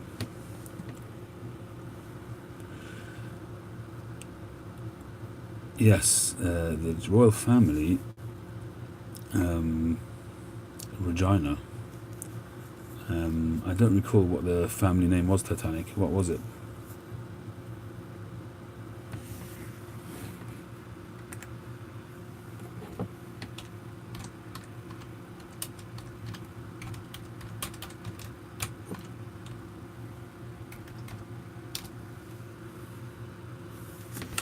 Just looking online, it says the name was changed from Saxe-Coburg and Gotha to the English Windsor. from Windsor Castle, which was after the First World War, apparently.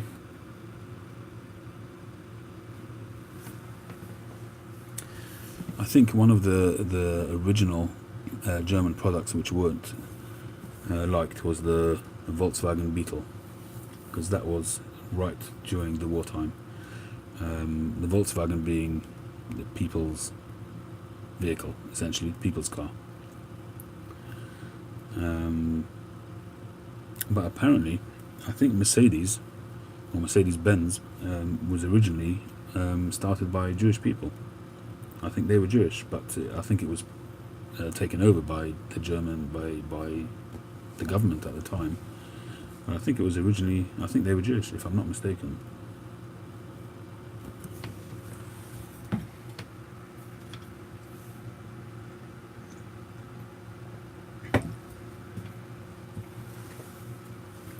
I'll tell you a story about my grandfather, and I have told this story as well before, but some of you may not have heard it, if you're interested.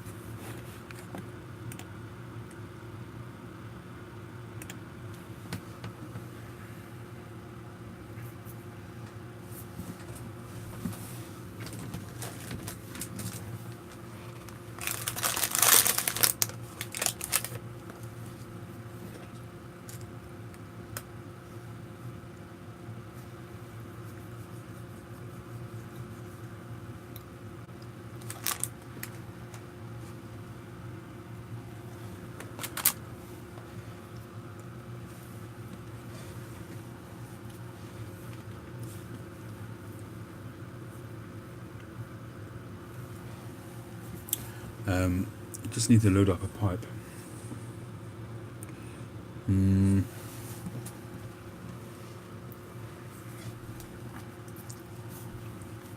Oh, nice, smelly. I don't think we really have any inkling of what that generation went through. You know, we say things like flippantly, like what Churchill did, the people who did for us.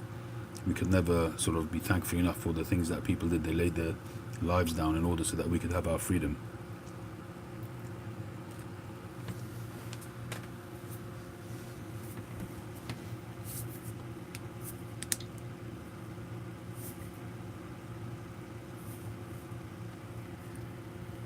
And the thing is that a lot of that generation didn't really talk much about it. And that's why Steven Spielberg's the recordings that he did of people who survived the camps are so important, because obviously you've got all these Holocaust deniers and stuff like that. So it was really important. He recorded my great aunt actually. She did one of those recordings, I think, and she actually got to meet the Queen. My great uncle and great aunt got to meet the Queen. She hosted an event of the Kindertransport. So some of you might have heard of that. The Kindertransport was something which was one of the English sort of very well known in the Jewish community. I don't know if you guys would have heard of him. He was Rabbi Dr. Solomon Schonfeld. He was of Germanic origin, a very, very proper gentleman, and he was involved in the Kindertransport, where they brought over, I don't know how many children, from the occupied countries, and literally saved generations upon generations of Jewish families. So the Queen at some point, a few years back, it's a good few years back, hosted an event for the people who survived as a result of the Kindertransport. So they were invited. So there is a picture somewhere in the family. I've got it somewhere on email or something of my great uncle meeting the Queen.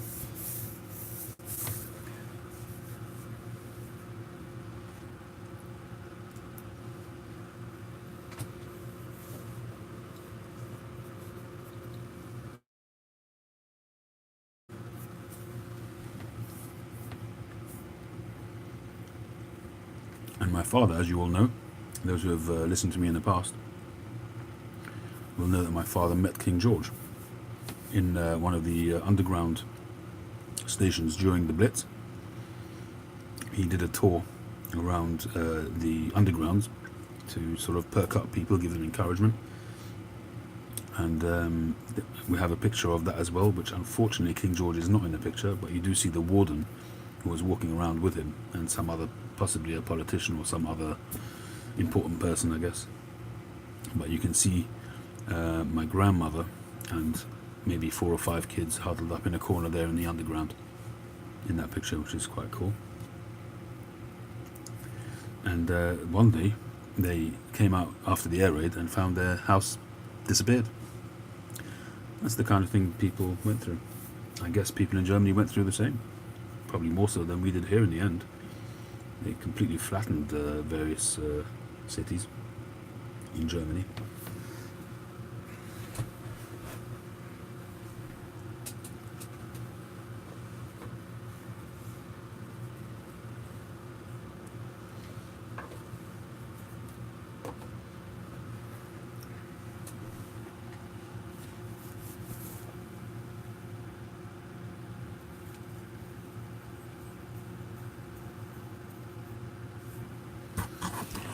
That's very cool, Hector. Hadn't heard that before. I'm kind of thinking of cracking this, but I don't know, I'm thinking as well that I've got too many Virginia blends open. So I think I'm going to open the Balkan Blue.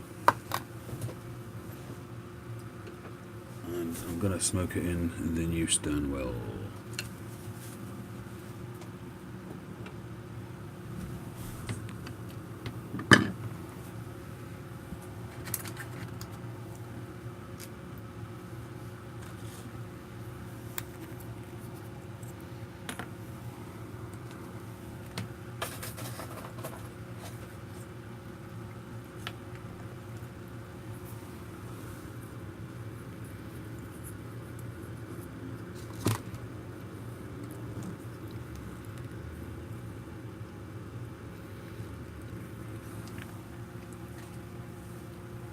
People were certainly made of stronger stuff in those days. They had to be. Didn't have a choice, really. And I guess you could argue that, God forbid, if it ever came to pass, that this generation went through something horrific, that people would rise to the occasion, so to speak.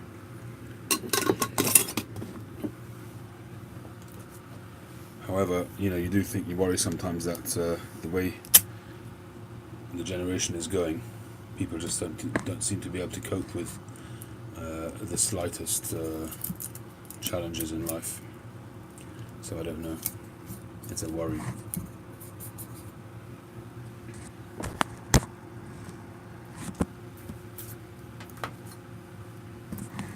Anywho, I'm just trying to tape up this power cord because I think that's what's causing the sound issues. When it hits the microphone cable, it gives feedback.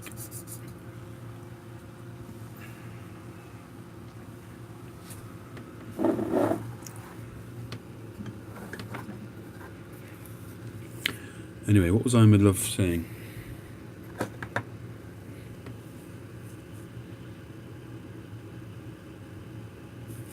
Yeah, absolutely, Maui. I do often get smiles when people see me smoking. And sometimes I was driving along the other day, and I had a guy in a van, a white van man, and he saw me smoking and he was smiling. Where is this from? 2015. Ooh, that's a good pop.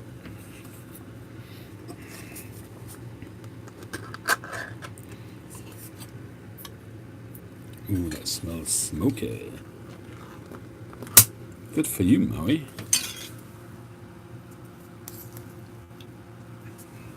It's been so long since I've smoked this.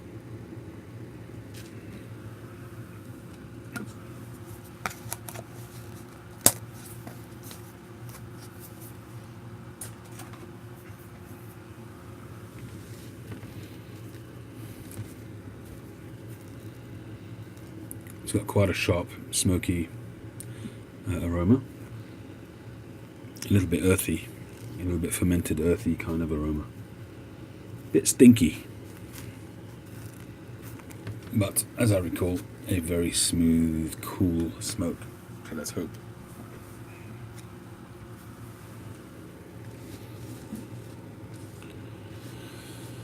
No, I reckon besides for the signing the petition, they'd probably milkshake him. That seems to be the de rigueur form of attack nowadays.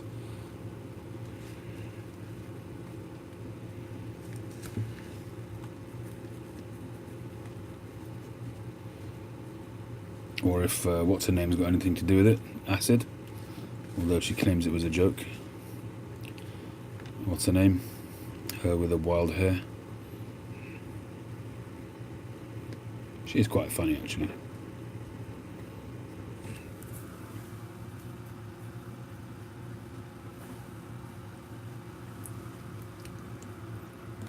Joe Brand, yeah. Hey, Andy.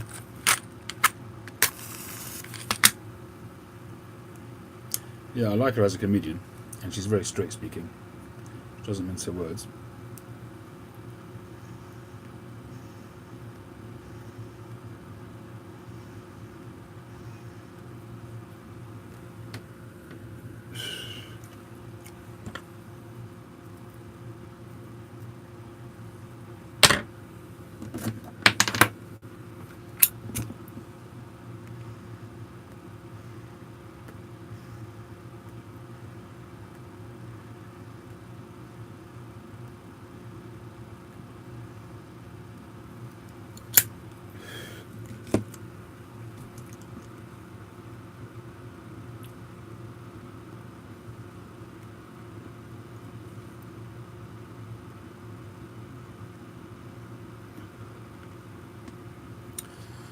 That is very well put there, Titanic. Very well put.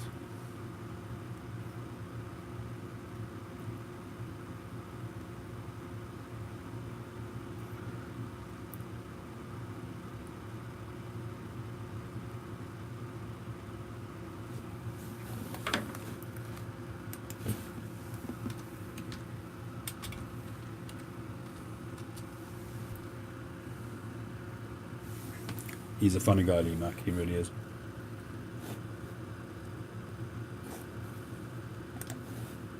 I like him on Would I Lie to You?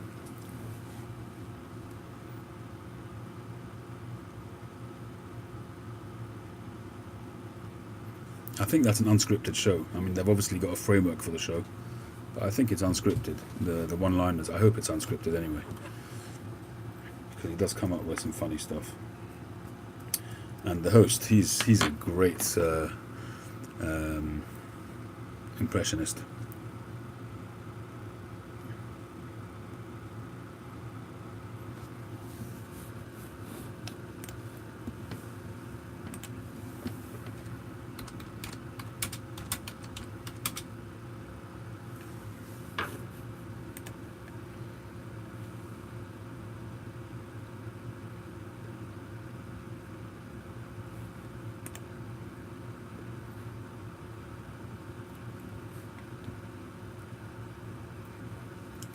Rob Brydon, very funny guy.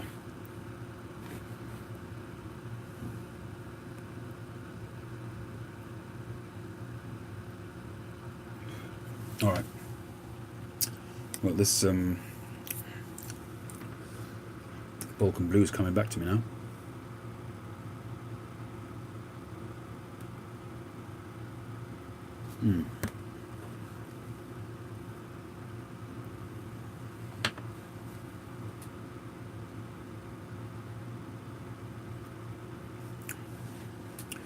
Yeah, a nice smooth Latakia blend. All right. All right now. Okay. What were you saying before, to be sure? Yeah, Hector, absolutely. And this pipe now will certainly reassure that, because I've dedicated this now to Latakias, and it smokes great. I think that the 1820s really got me back into it quite a bit.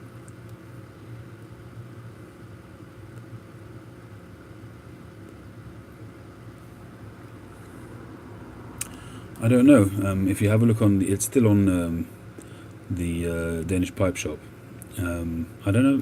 Possibly it was one of the carvers, maybe, who took this off the shelf. Maybe there was some issue with it. Maybe there's a second in there somewhere, which I can't detect. But maybe the finish, I really don't know. But it's quite clearly a Stanwell.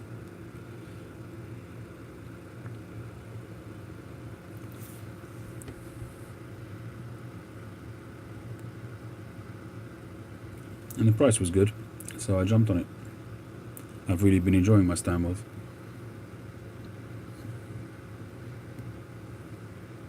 And luckily, there was no serious ghosting on it.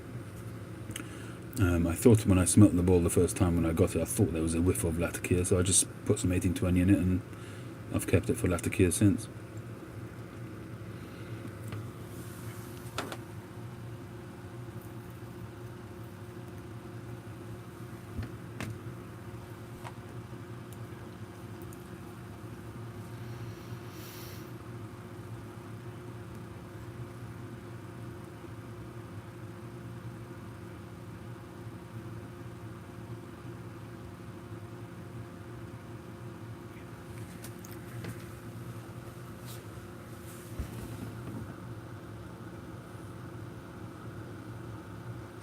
Anyway, so I said I would say something about my grandfather.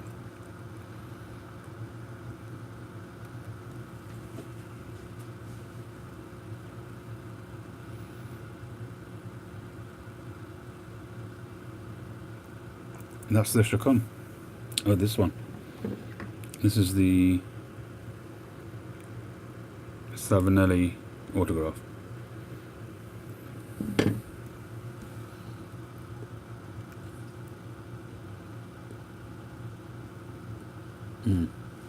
It is a good pipe. I smoked it with some Dunhill Flake earlier on. Didn't smoke as well as I would have liked, but that pipe does smoke very well. Very, very well.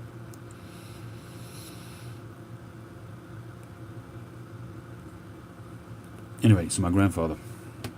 My grandfather was actually quite more of a stern kind of person. Very, very, although he came from Austria, but he obviously picked up the language, and he reminds me, when he spoke, he reminded me, I've actually got a recording of him being interviewed by Radio 4, by BBC Radio 4. He was the chief registrar to the chief rabbi, so he was in charge of registering every single marriage which was carried out under the auspices of the United Synagogue. And he was a very precise person. He was also a sign writer, so he used to, nowadays it's all done electronically, but in the old days he used to have above your shop a sign which said LCS pipes, something like that. He was an artist basically, and he would paint those on by hand. I remember his office that he had in the house, in the big house. He used to smoke cigars. That's my memory of cigars. I think he might have had a pipe or two. I think I've heard my mother mention that he had a pipe. But I don't recall him ever smoking a pipe. But cigar was always in his mouth. When he came home from work, he lit a cigar. He could make cigars last for hours on end. And my overriding memory, which I've said many times on this channel, is him having a little knob just stuck to his lip.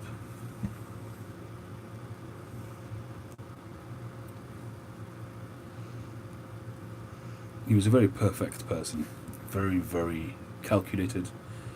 He always looked like a gentleman. He used to go to work in a bowler hat, and he reminds me of Sir Peter Ustinov in how he spoke. He had a very, very proper English, but with a Germanic twang to it.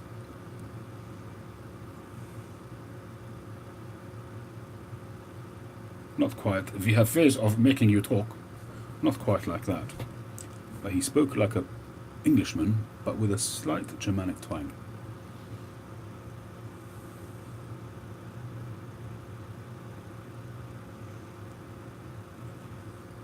remember one time, it used to be a family tradition that on Sundays we would go over for lunch. And I remember one Sunday afternoon, we just got new bins, rubbish bins that you have outside the house. And he spent, I don't know how long, writing the house number, painting them on the bins. And you wouldn't expect to have a work of art almost on your bin, but that his approach to everything was with absolute perfunctory. He was just such a proper person, and he sort of outlined it, had it all ready, and then painted it on in white oil paint, and it was absolutely perfect. But that's just the type of guy he was. But he didn't stand for any nonsense. I remember once my parents went away. I think I've said this story as well. My parents went away and we stayed there for a week or something. My brother and I, or my sister and I. I was doing my maths homework. And let me get a piece of paper.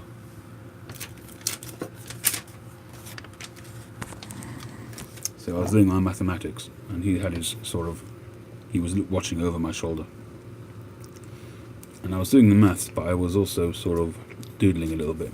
So when I did the numbers, for instance, a 2, so you can see there the 2. So whilst I was doing it, I kind of did that, and something like that. And he couldn't stand that, because that went against the grain for him. It completely went against everything that he stood for. A 2 is a 2, don't mess with it. I remember him gripping me at the back of my neck and telling me that. Didn't hit me, but just gripped me hard enough on the back of my neck to let me know, do not do that again. I still remember that, I still feel it. I was probably about 7 or 8 at the time, or maybe 10.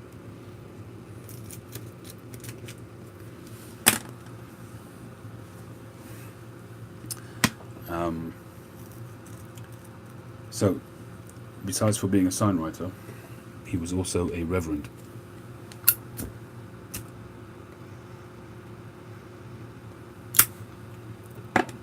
So he was kind of in one of the synagogues a couple of miles down the road in Tottenham, right next to the Tottenham Hotspur football ground. There was a synagogue, and there was quite a healthy Jewish community around that area around the wartime, and they slowly moved more into Hackney, and the older generation, obviously they were too old to move, and they stayed there. And so there was just a few families left, older generations, and they would come to that synagogue. So he was kind of a combined rabbi, reverend, cantor. He basically led that community, and he did everything in terms of the leadership of that community. It was about an hour's walk from his house, and obviously on the Saturday, didn't go in a car. So he would walk it, and we would go with him every couple of weeks, take the walk down. And as I said, it was right next to the Tottenham Hotspur football ground, so sometimes there would be quite a unruly crowd on the way back from the synagogue, and sometimes they actually got accosted. And I remember my brother's hat was knocked off his head one time, and my father happened to be with him at the time. He had a belt on with a buckle, and he took that off to try and defend themselves. Anyhow, one year, my grandfather discovered that he had a heart condition, that he had an angina condition, and he had to, if he ever had pain, they gave him certain pills which would ease it. And I remember one year on Yom Kippur, on the Day of Atonement,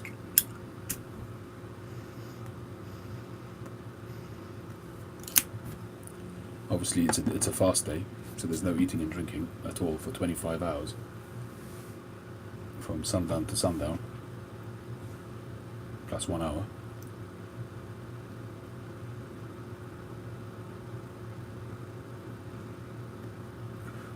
And one year after the service, during the service, he was leading the service.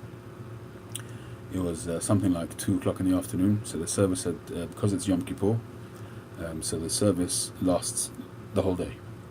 So from something like 8 or 9 o'clock in the morning, right through to about 7, 8 in the evening. So you're essentially in the synagogue all day long, depending on your tradition. Some people would pop in and out, and but depending on your tradition. But certainly for him, he was leading the service. He shared the services.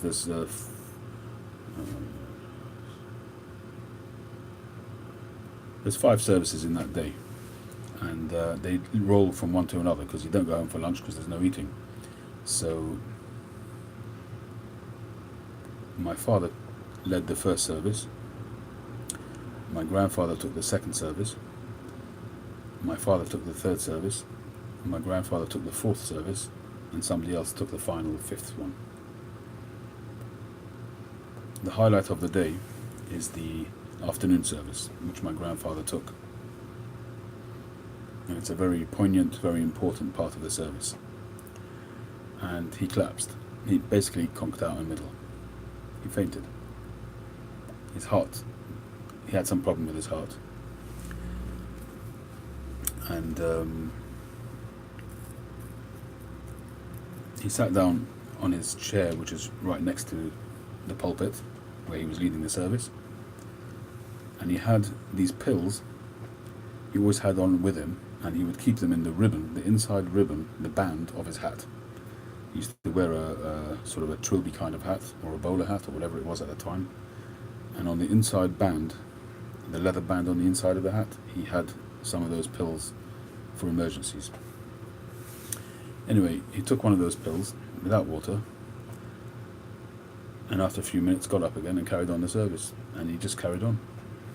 And then a bit later on, my father took over. Just another sort of an example of people made of sterner stuff.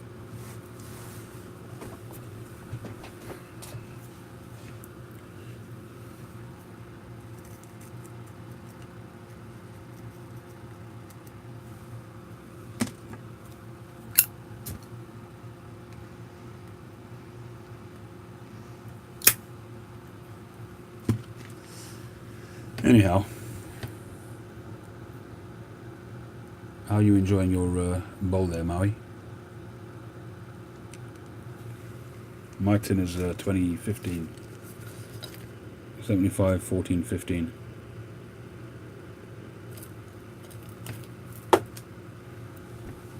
So your tin is coming towards the end of their production.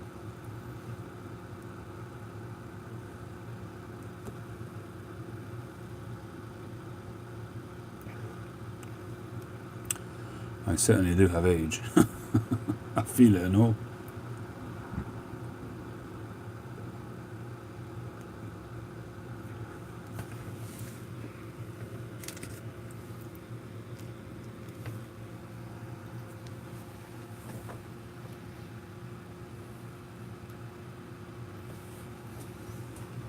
Did you get in touch with the post office, Maui?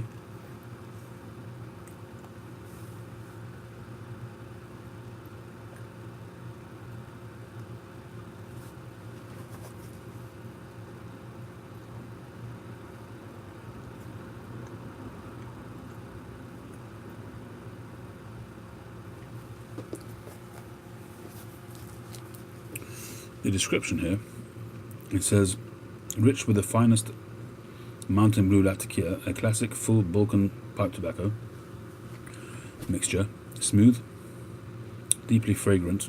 The inspiration for this elegant mixture was a 21-year-old tin of the legendary number 759. 759, was that a Balkan Sobrani mixture? Anybody know?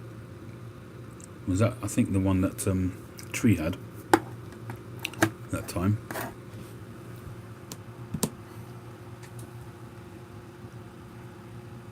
Yeah.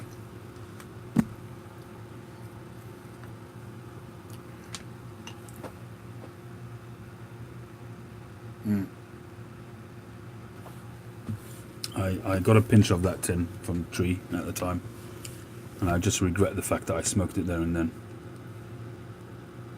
because it was towards the end of the 2018 pipe show and I was not focusing on it, and I just whacked it in the pipe and smoked it. Good night, Titanic. Cheers.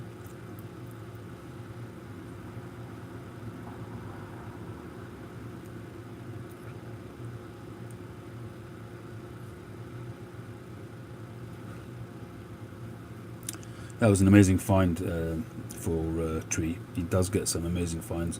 I think he paid £5 for that tin of 759, 100-gram tin. I think it was. Or was it 50? You go into Pipe Stud, that would probably go for a few $100s.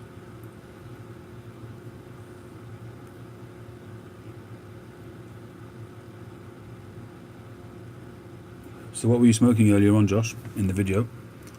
In my pipe, my poker.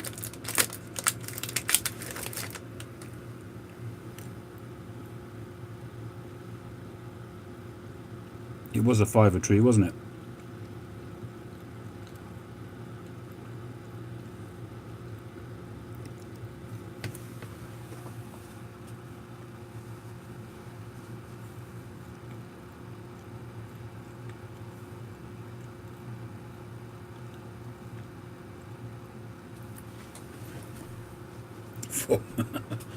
I think I did Maui, yeah. I'm not in the market for that kind of tobacco. Oh right, you said you had the vapor. Yeah, it's good tobacco.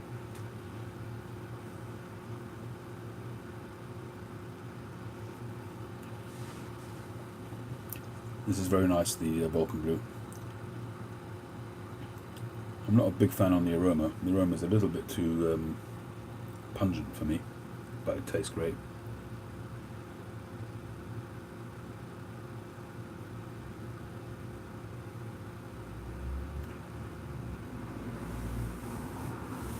I think the oldest tobacco that I've got is an old tin of half and half, which was from around the 1950s.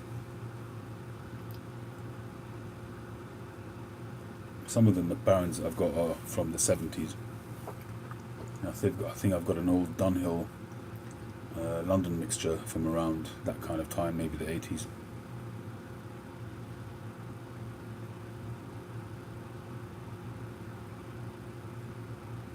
Morning, Brian. How you doing?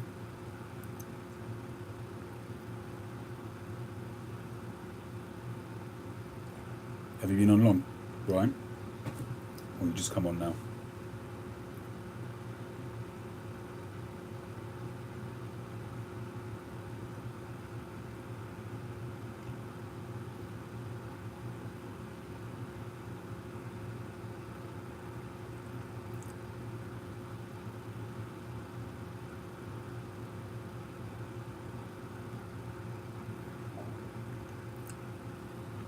Interesting, this Vulcan Blue. It's very smooth, but if you want to, it gives you some decent punch of Latakia. No, Tree, Maui's in the States.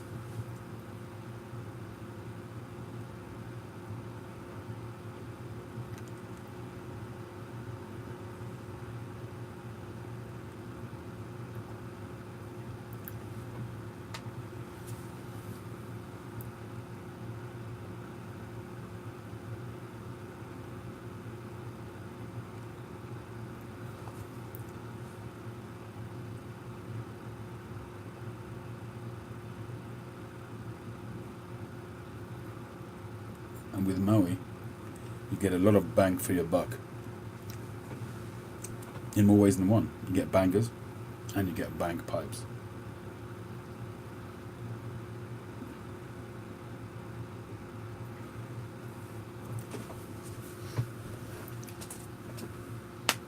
It's not an actual cigar, this is a tamper, a pipe tamper. We're smoking a pipe at the moment, and we're smoking some McClelland's Vulcan Blue.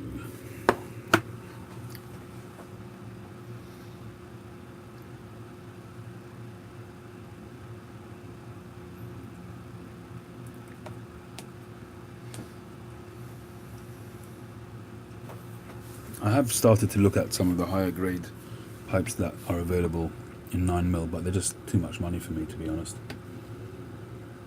I like the Ty Nielsen pipes.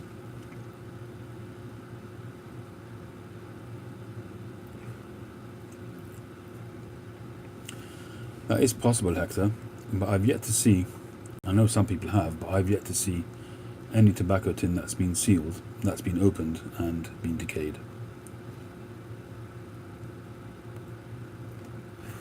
And I know that GLPs, or one of them, either GLPs or Cornell and Deal, one of them had a problem a couple of years back with tobaccos being mouldy, but that was a fresh tobacco. But I don't think I've yet seen an old tobacco tin that was sealed. Yeah, I know, Hector, I know. But, you know, people routinely open up jars which are 60, 70 years old, tins which are 60, 70 years old, without any problem at all. I mean, the tin of half and half is 70 years old, the one that I've got, and I'm pretty sure if I open it, it'll be fine.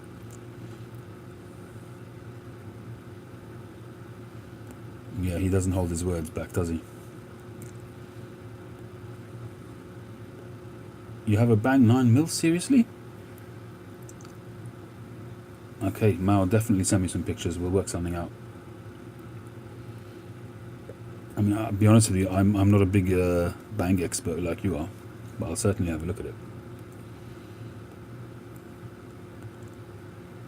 Would you say that they smoke differently to other pipes? Is there a difference?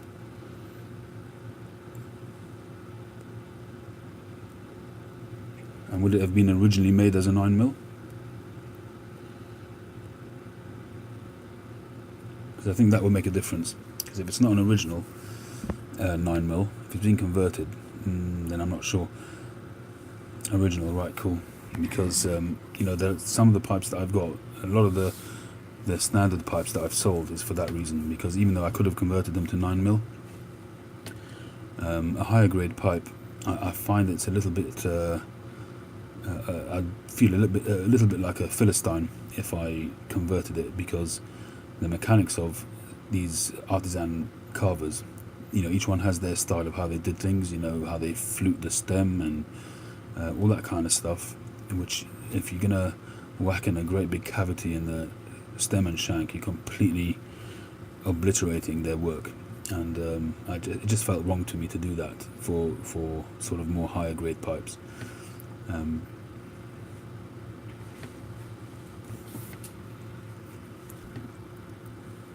Okay, Maui, if you any chance you could send a pic of it while we're on, or not possible? Yeah, they would have gone to the German market for sure.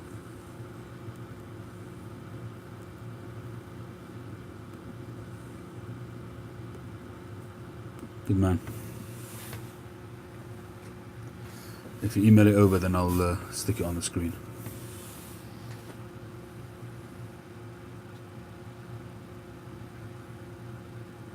He's just a poor boy from a poor family.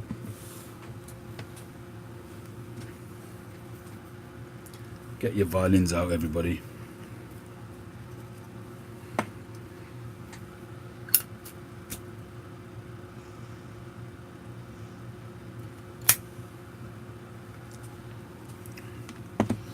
Easy come, easy go.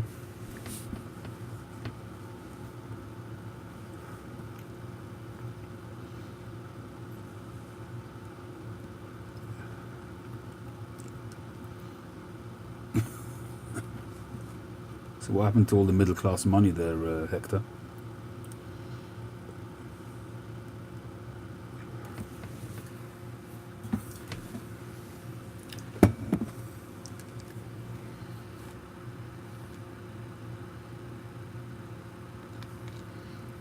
Did they disown you once you started following the chairman?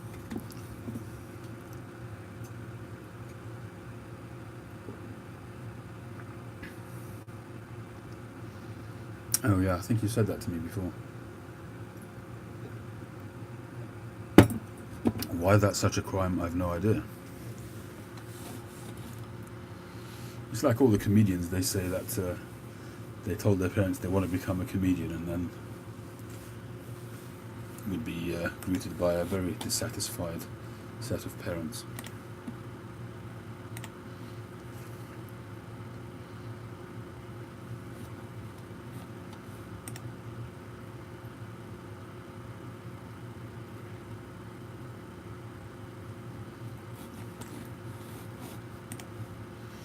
Oh, they were happy. Okay, so what happened to the money? Oh, you mean you didn't make any because you're a musician? Fine.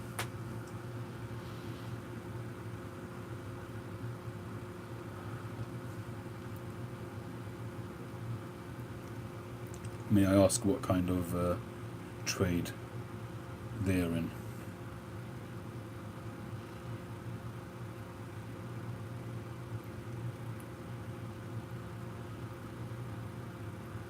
Hmm. I hear. I have had a Kentucky Fried. I will never say never again, but very unlikely. Did not like it at all. I'll be honest with you, anything other than regular cigar tobacco, I generally don't like. I don't like infused cigars. I don't like the smoky ones. They just, to me, seem to be wrong. But everybody smokes what they prefer.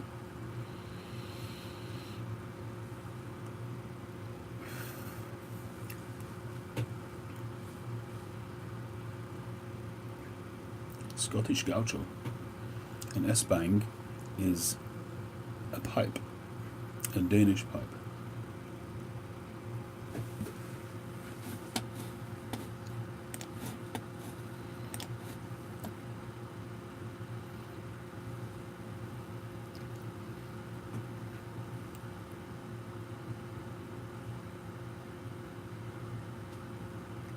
I'm just loading my email. Maui has sent it.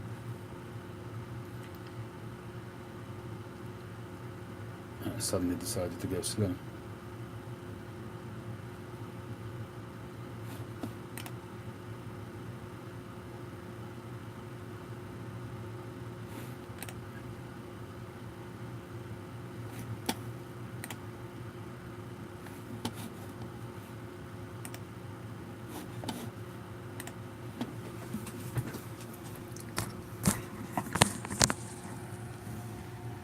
There's the pipe. Nice looking pipe. Got some nice grain.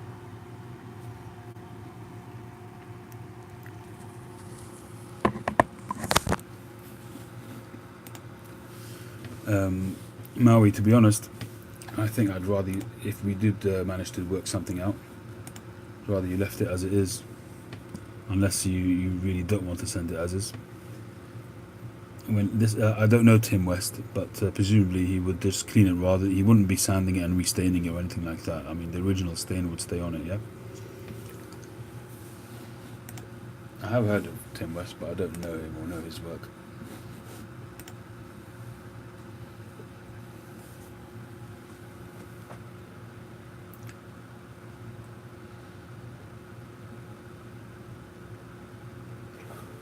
Okay, cool. Definitely work something out.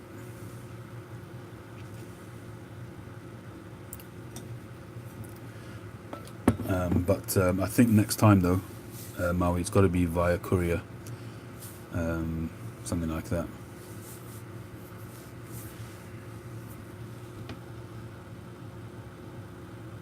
What type of tobacco have you smoked in it, Maui?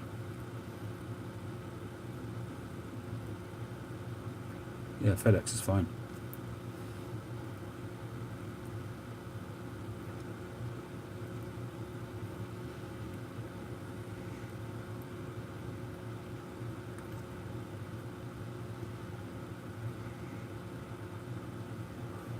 All right, we'll talk about it via email anyway, or perhaps we'll do that live. We keep promising each other that we're going to do.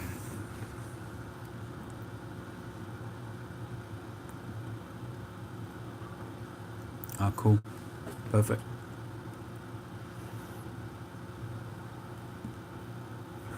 What's up, Tree? You back?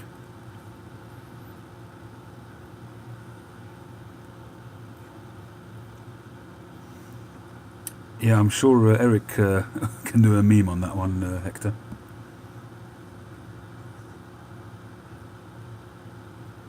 I don't blame you, Brian. I would also say never again, but I just generally don't say never again as a principle, but I fully agree with you. I remember somebody gifted it to me, I don't remember who, Came from America.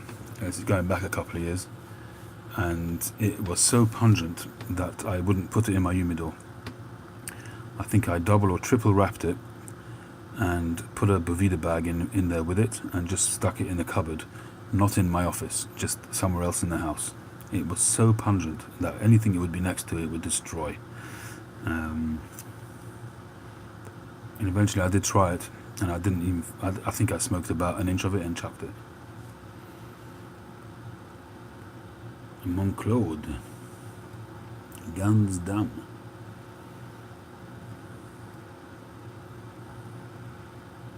Send it back to Stephen Tree.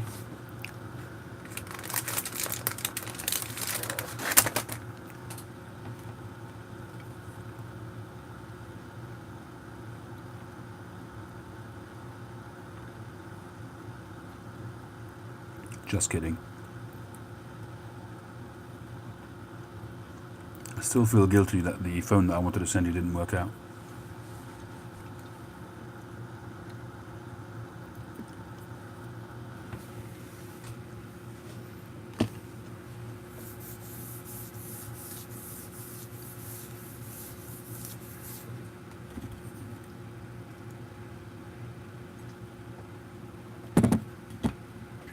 Alright guys, I think it's late enough. It's 20 to 3. Guys, any of you who have come on late, you might want to rewind. We had some interesting storytelling earlier on, if that's your thing. But I'm going to wish you all a wonderful rest of your weekend. So Maui, Montclaude, Tree, Brian, Hector, Scottish Gaucho, Pipes, etc. Jimmy Piper, hi Jimmy, I didn't see you there. Good morning to you. And everybody else. Josh. And Tim, if you're still there. Thanks everybody for joining. And no doubt I will catch you on the next one. Tomorrow, probably going out with the family, but we might be going around some canals, so maybe I'll take some footage there. Cheers, Maui. Good night, everybody. Good morning. Be serene, and I will catch you on the next one.